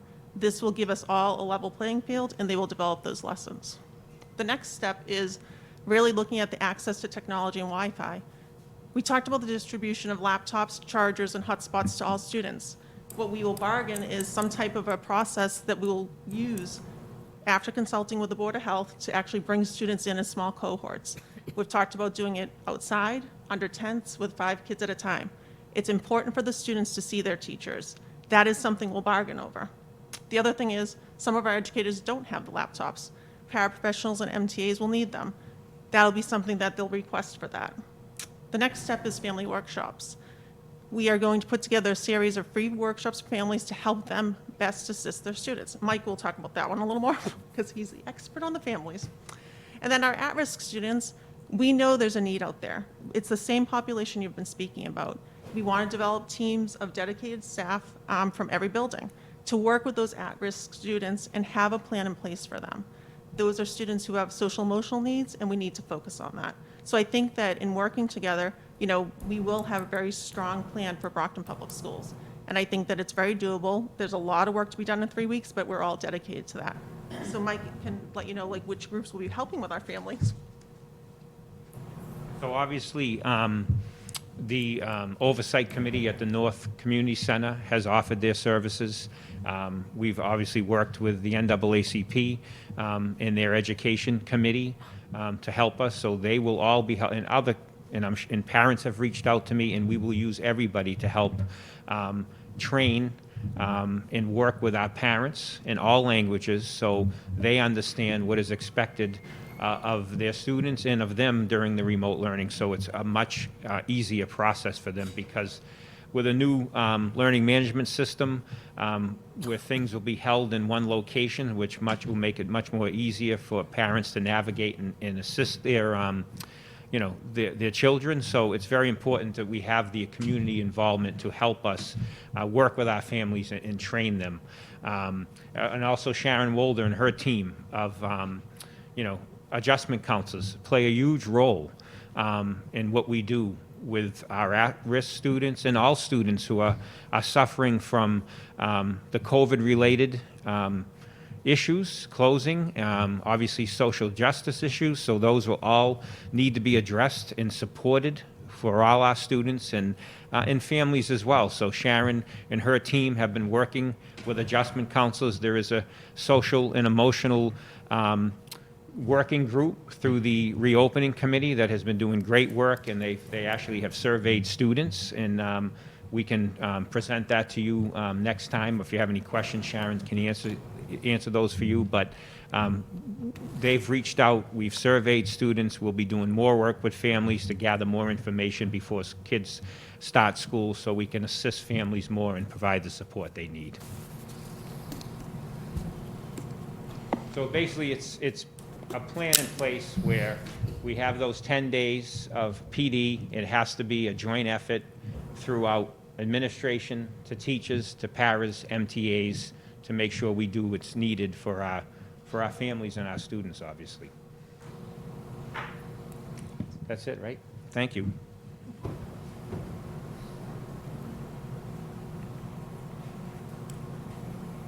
Thank you, Kim. Thank you, Superintendent. I do just want to share with the committee, Mike and I had talked through all the different potential votes tonight, and we had Dr. Herman involved, and we wanted to get his opinion, and he did opine on an idea that Mike came up with that's appropriate and necessary, and we're going to do it in small groups, social distance, but it's going to be where the kids will actually go to the site outside, to the school, and meet their teacher. We're going to do it, again, over a few days, but it's the right thing, I mean, I'll give you my own personal. My daughter's going from the Angelo to the Plouffe, and she's very nervous, right? She's going to 6th grade. Well, my little guy's 3rd grade at Hancock. So this will give them the ability to meet with the teachers and also, kind of engage, at least briefly, with a limited number of their classmates. So thanks, kudos to Mike, and Dr. Herman supports that. Thank you. Any additional information, or should we go on to the agenda? Go on, I'm sorry. Okay. Do we have Mr. Petronio can step over to the microphone so we can hear him to give us the budget update as the state released numbers last week. And I want to make sure Aldo goes over those and we can discuss some positions for tonight that I think we need to restore so we're ready for remote learning and we have the class size we need. Good evening, Aldo. Good evening. So I dropped off on your desks before the meeting started. These are just basically my notes, because as of right now, the state delegation has said that there are commitments to level fund Chapter 70. So the difference between a commitment and an actual appropriation is that they haven't voted on it yet. But they said that the governor, the Senate president, the chair of the House, they've all agreed that Chapter 70 should be level funded. So I think it's a pretty good commitment. So when we started the budget this year, the mayor and Troy, superintendent and I, we discussed a 5% budget cut. We ended up at a 2% below level funding from last year cut to our budget. So the fact that they're looking now at Chapter 70 to level fund us and put inflation in, which is approximately 2%, we're looking at a pretty good swing of where we were to where we are. So the numbers at the top of the page are just some of my statistics numbers that you have, our enrollment, how much we get per student, what our foundation was. That was all FY20 figures that they're basing our budget on. So the middle basically shows that we were funded at $186 million for FY20. So with FY21, they're looking at $189 million. That looks like a $3.5 or so million increase. But remember, we funded below that amount. So if you go to the box at the bottom, the difference between the 2% below and now level plus 2% of inflation brings us back to about $6.4 million of additional funding. Now, as you know, as we discussed early on, we hedged a lot on revenues coming in. We wanted to bring our layoffs from 200 or so employees. We brought it down to 24. And in doing so, we were taking a risk. We felt that they were going to come back with additional monies in Chapter 70. So in that $6.4 million of what now is showing up as additional revenues, we don't have the cherry sheet yet. The state hasn't put that out, but the cherry sheet will show us what our charter school costs are. So what I did is I did an estimate, and they get about 8.6% of our budget for themselves. So I added that piece into what we were budgeting before to what they're getting now. Figure that's a little over $500,000 of this money that'll have to go to the charter school. There's not just one, there's many charter schools that take funding from us. When they put the new budget out, they'll put a new foundation budget. The city shares in some of those costs and expenses. So the city has an obligation here also in this. We've already done the city portion in estimating our numbers. So I factored in about $1.2 million of that $6.4 million. That'll be required to cover city expenses and costs. So I backed that out. We had hedged about $2 million in savings from this year's FY20 budget of transportation costs that we moved over to the city right before the city closed out. That was then used to bring back our funding for this year. Again, that helped get us to the 2% budget cut instead of 5%. We'd hope to do another 2 on top of that, but right now I don't see having any leftover money to turn back from our budget to the city to then give back to us. So I cut that back out. And we also planned on our current budget busing reduction to be able to save $1 million in our buses that we could again use for our FY21 budget. But with the latest set of regulations that have come out, and moving from 73 kids to a bus down to 25, I don't think we can count on that savings either. So again, these are all estimates, but I think I'm very comfortable by saying we got $1.6 million, $1.7 million of available funds that can be used at this time by this committee to make some plans for the fall. What we haven't really gotten any feedback on yet is I've planned on about $3 million from the county and some possible a little bit of circuit breaker money left over for this year, for next year. I still think we're pretty good on those numbers, so I didn't factor those in yet. But I think we have about $1.6 million, $1.7 million that this committee right now can, make a move to get us in either the hybrid or the fully remote plan and get us in a better position that we were in a month ago. So that's where we basically stand. Thank you all, though. Just a caveat, though. So when we did our call with the delegation, we do it every other Tuesday at 2.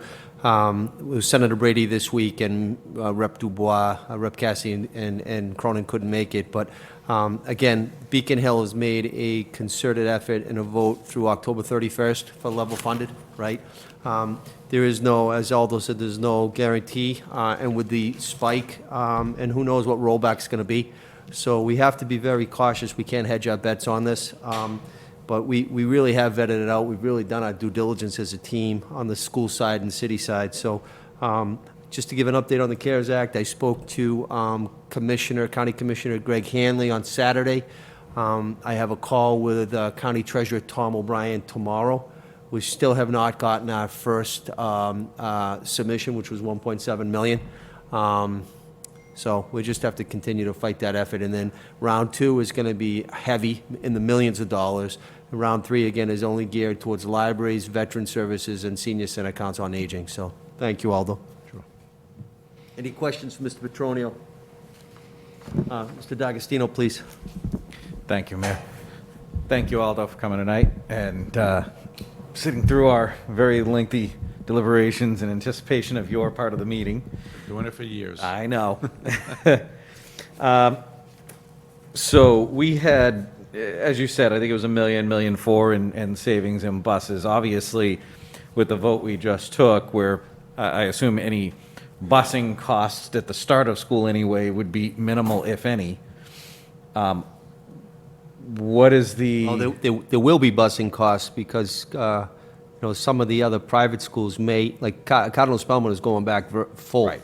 It's still minimal in comparison to if we're running a full. Right, no, Yeah, but there will be but it- some cost because yeah. we have to provide that. So let me correct, the busing cost, there'll be some, but it's not going to be nearly as much as Correct. we would have if we were going back at this, initially on the 16th.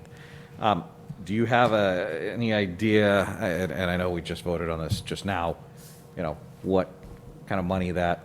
Well, some rough numbers are, we spend about $1 million a month on buses. Okay. So, again, you have to factor something back out for the privates and for the charter. So let's say you're saving $700,000 a month. But I just want to caution that, remember, we are short 18 buses. Yes. So we would, obviously, if we were to come back in a hybrid, obviously with only being able to put 23 on a bus, that left us, if we calculated how many students, when we did this, how many students were eligible for transportation, again, that didn't take into account the parents that said, I'm not putting my child on a bus, no matter if I get service or not. But if we took everybody that took advantage, the numbers of everybody that took advantage of a bus last year, using our numbers, we would have been short about 10 buses to be able to get all students to school. If you, again, not counting parents that said I wasn't going to put my child on a bus, no matter how you came back to school. So I just think we need to think about, I know it's the savings, but I think the good thing about the savings early on, if we're able to at some point come back hybrid and also then at some day fully back into school, as we move into, the next calendar year, it would be important that we would need that money to add buses back to provide the services we're used to providing. Correct, because if we did come back even hybrid or full, we usually run 55 buses, 55 vans. We could be at 75 if the restrictions on the number of students on a bus. So we would need additional millions. And just to be clear, I wasn't going to suggest that we go and reallocate this money to anything. I just kind of want to keep a number in my head as we're going forward. That's why I think it's important to note that you're right, we would save that and then need to use it. Exactly my point. We'll have that if we need it when, as things develop. Okay, so I apologize, I kind of lost my, right. So then the other concern I have, you're seeing we've got roughly 1.6 or so in discretionary funding that we're expecting. And my concern is if some of these reimbursements we're expecting don't go as well as we are hoping. Well, that's why I didn't base any of this on the reimbursements. The county, I left those figures out. Okay. So this, I think, we're pretty positive on.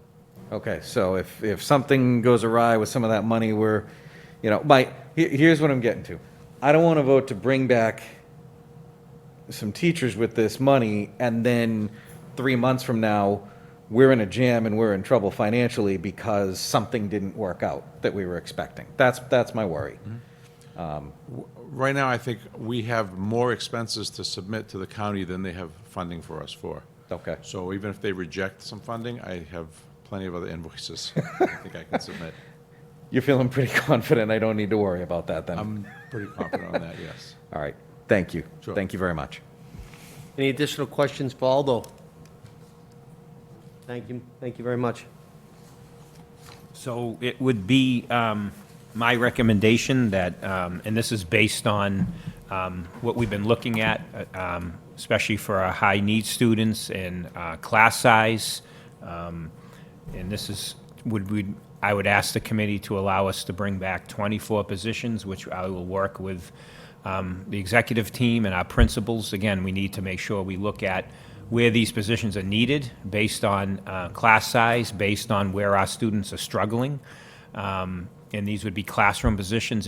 And I want to be clear, it wouldn't be, because we lost 24 positions through layoffs, then we lost, obviously, retirements were, I believe, another 20 of people that have retired that we did not replace who were classroom teachers. So I just want to be clear, it wouldn't be all the 24 that were laid off, because there's some positions there we can wait on because we're opening remote.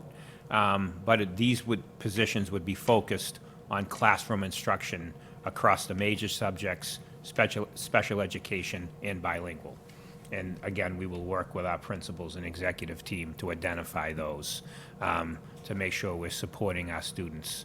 So it would be 24 teaching positions, and I also want to recommend 3 tech positions, obviously, to support what we need to expand the tech department for supporting not only our students but our teachers as well with tech support. So again, as Mr. D'Agostino said earlier, it's, we have techs, but they have thousands of devices to have to oversee, and now that we're expanding by 12,000 devices, I think that it's reasonable to ask for, at this time, 3 techs, so we can, provide Dan Vigent and his team the support that they need.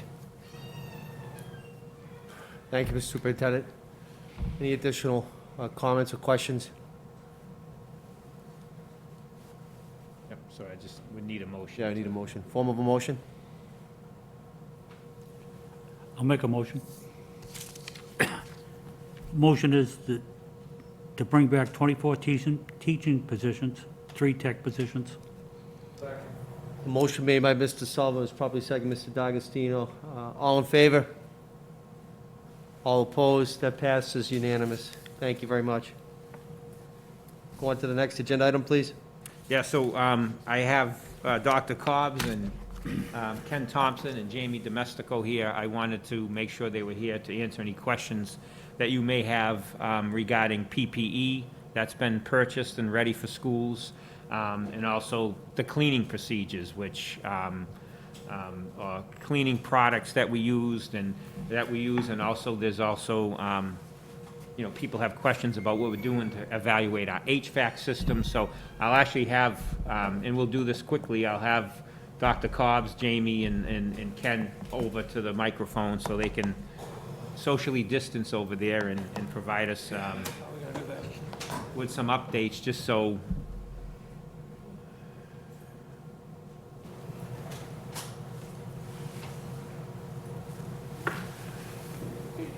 Hi, Jim.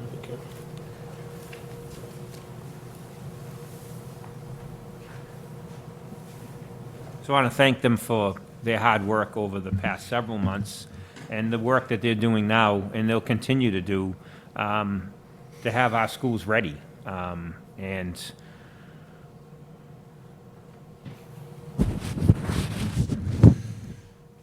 so, Dr. Cobb, just an update on where we are with receiving our PPE equipment, and also, and you were the one that audited our air purifiers for the rooms that do not have, for interior rooms that don't have windows. So if you can give us an update on those as well. Certainly. So at this point, we're receiving the PPE order that we put in back in early July, actually. We ordered like $1.1 million worth of PPE equipment, full gear from masks to gloves to Tyvek suits to shields. So all that stuff is coming in, and we're receiving daily, not weekly deliveries of all the PPE. As well as as you mentioned, the air purifiers. We're distributing them now in the high school and in some of the schools. We have an order of 350 air purifiers that that we placed. Half of the first orders come in, which was 200, and we'll be receiving the rest of them. So between the PPE, the furniture, the air purifiers, it caused us to obviously have to expand our warehouse capacity, which we've secured, and we'll have that online next week to receive the equipment. So we're in good shape as far as the IT equipment as well. We managed to, thanks to Aldo, we got ahead of the curve and put our orders in early. So we're in good shape to have things secured, by the opening days of the school. So, and Ken, if you can give us an update, I know you're working with our HVAC company, who's CAM HVAC, who's our contracted company. We also have in-house craftsmen that deal with our HVAC system, but also Ken is working with the architectural firm that is that got us an engineer to evaluate. So Ty and Bond is a firm we've used in our MSBA programs, and they have a major HVAC division. I've been speaking with them, and probably starting next week, we're trying to work out a schedule. They'll start doing evaluation. The two big questions they've been asking is, and everybody's been asking, is CFM in the classrooms and air exchanges per hour. Those are the two things they're going to focus on. Testing and balancing will be consideration as well. Our focus will start at the high school and at the central administration building, and then we'll work through the system from there. Yeah, and this is a part of the, not only what the Department of Ed has asked us to do, but also the MTA has put out a checklist of making sure that we're, checking our buildings and checking our HVAC systems. We also have the MERV Right. 13 We've ordered the MERV 13 filters. Unfortunately, so hasn't everybody else in the country. So we've gone through the Train Company, which is one of the biggest distributors in the world, not only in the country, and they've told us, and I think I've shared it with you, sometime in October, November. But in the meantime, we're changing all our filters. We're using the MERV 8s right now, but those will be changed in August. So we'll have a fresh set of filters everywhere come August, and then when the MERV 13s come in, we'll change the ones out. And then, Jamie, if you can come up and please just go over the cleaning procedures, the disinfectant that's used, because there's been some misconception that sometimes and these have been a few questions that we still mix ammonia and bleach into schools, and ammonia has not been in school for at least 30 years. It does not exist. And bleach is used in extreme circumstances to clean blood or vomit. But I'll let Jamie explain how, again, there's no more ammonia, there's no more, only bleach is used in situations where we really need it. But what we currently use and what we have been using for a few years now that is effective for killing the coronavirus. Yes, so good evening. Yes, so we do not use ammonia at all in the school district. And actually, over the years, we've reduced the use of bleach probably by 50%. We have 4 main cleaning chemicals, and one of them is a disinfectant 103. That does have an EPA number. There is a pesticide in it. The efficacy chart shows that it kills COVID-19. The other 3 general cleaners all have a green seal, which means it's environmentally friendly, safe in the schools. Obviously, our goal is to have a healthier and a safer environment for all. So again, we do not use ammonia, and we've reduced bleach use by about 50%. And Jamie, the spray guns, can you just explain how those work? Yeah, so they come in, it's probably, I say 20 ounces. It's just a cartridge. You can put our disinfectant, which is diluted with water, and it goes right into the gun. and it has a nozzle for adjustment, and you can stand probably 3 or 4 feet back, and it has a spray, and you can spray any of the high contact areas, computers, anything, and it will kill any type of virus or germs that's on there. And how long does that take to dry?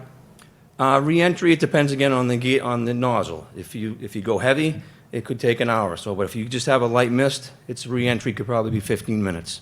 Okay. The surfaces will be dry. And then obviously the 103 is also used to spray and wipe and, All high contact areas are used with the disinfectant 103, yes. Yeah. all right, so I just wanted to make sure that if anybody had any other questions about, our cleaning procedures and what we use, so.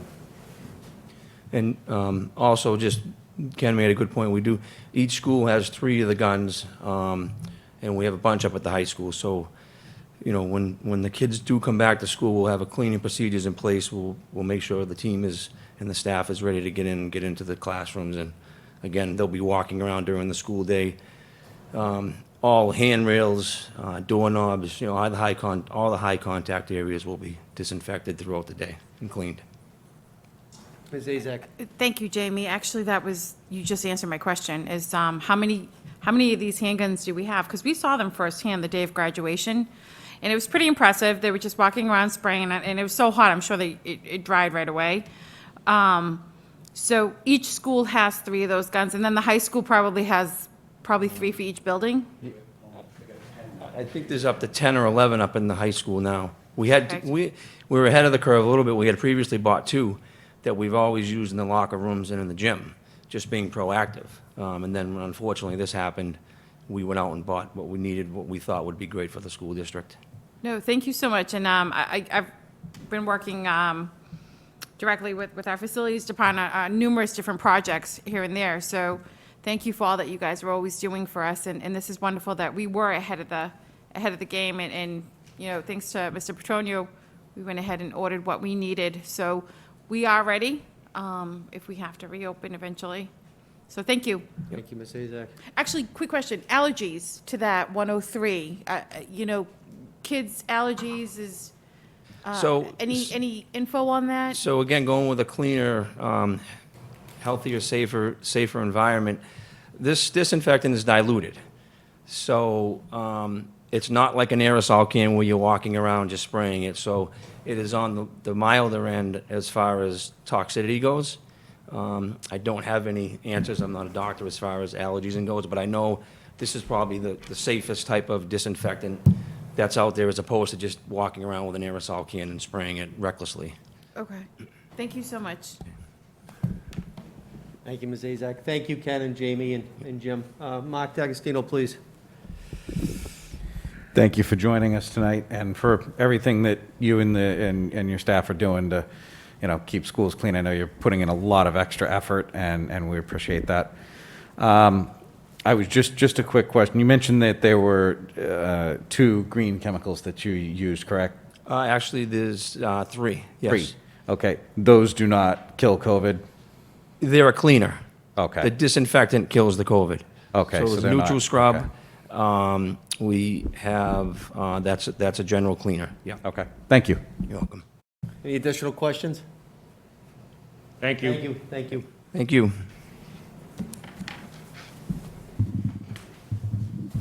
So, Mr. Mayor, that's the end of my report. Board of Superintendent, thank you. We do not have any items to refer to subcommittee at this time. Actually, I would say that we would hold a curriculum subcommittee next Tuesday night, so the reopening committee can give you a report on where we are with our planning for the remote opening. I think it's important for you to be updated on that next Tuesday, and Who chairs that? You do? Okay. Next Tuesday work for everybody, 6 o'clock? Same bat time, same bat channel? No? what's the matter? No. Zoning has a committee meeting on that night. The 17th, they have city council, and the 18th, they have zoning at Yeah, that but we time. don't need to worry about zoning. It's a subcommittee. You'll be there? You'll be zoning? Okay. Well, We Wednesday. can do Wednesday. Wednesday. Does that work for everybody? Yeah.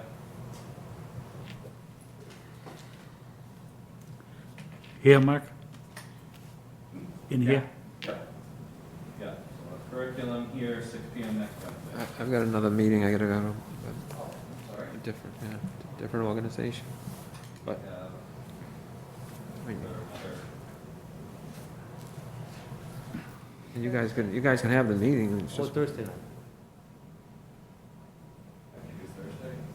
Thursday's fine with me, but,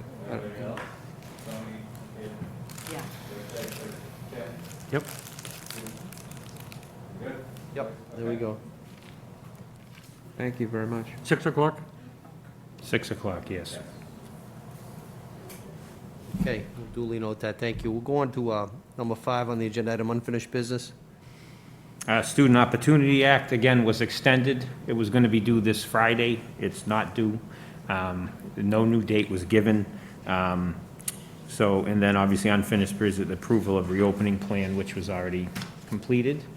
And finally, under unfinished business, Mr. Mayor, is the new district school calendar that needs a final vote tonight, so we can get that out to our parents, so they obviously know what our school year calendar looks like, with holidays and vacations.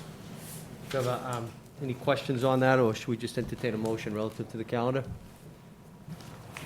This is a new calendar with 170 days. Sorry, Mr. Sullivan. I was just going to make a motion to approve the Brockton Public Schools 2020, 2021 district school calendar. Motion on the As floor, is there a written. second? Second by Mrs. Sullivan, all in favor? All opposed, that motion carries. Thank you very much. Number 6, new business, we have none before us tonight, correct? We are, on number 7, we are going into executive session tonight, and I do need to read the statement. The committee will enter executive session pursuant to Mass General Law, Chapter 30A, Section 21A3, for the purpose of conducting strategy with respect to collective bargaining, is conducting this deliberation in an open session would have a detrimental effect on the bargaining position of the committee. The committee will not return to open session following the executive session. I do need to take a roll call vote relative to going into executive session. The Chair Sullivan says yes. Vice Chair D'Agostino? Yes. Ms. Azak? Yes. Ms. Mendez? Yes. Mr. Minicello? Yes. Mr. Rodriguez? Yes. Mrs. Sullivan? Mr. Sullivan? Yes. We will be going to executive session. All other people, you can depart. Thank you. We'll take a 5-minute recess. Grab our supper.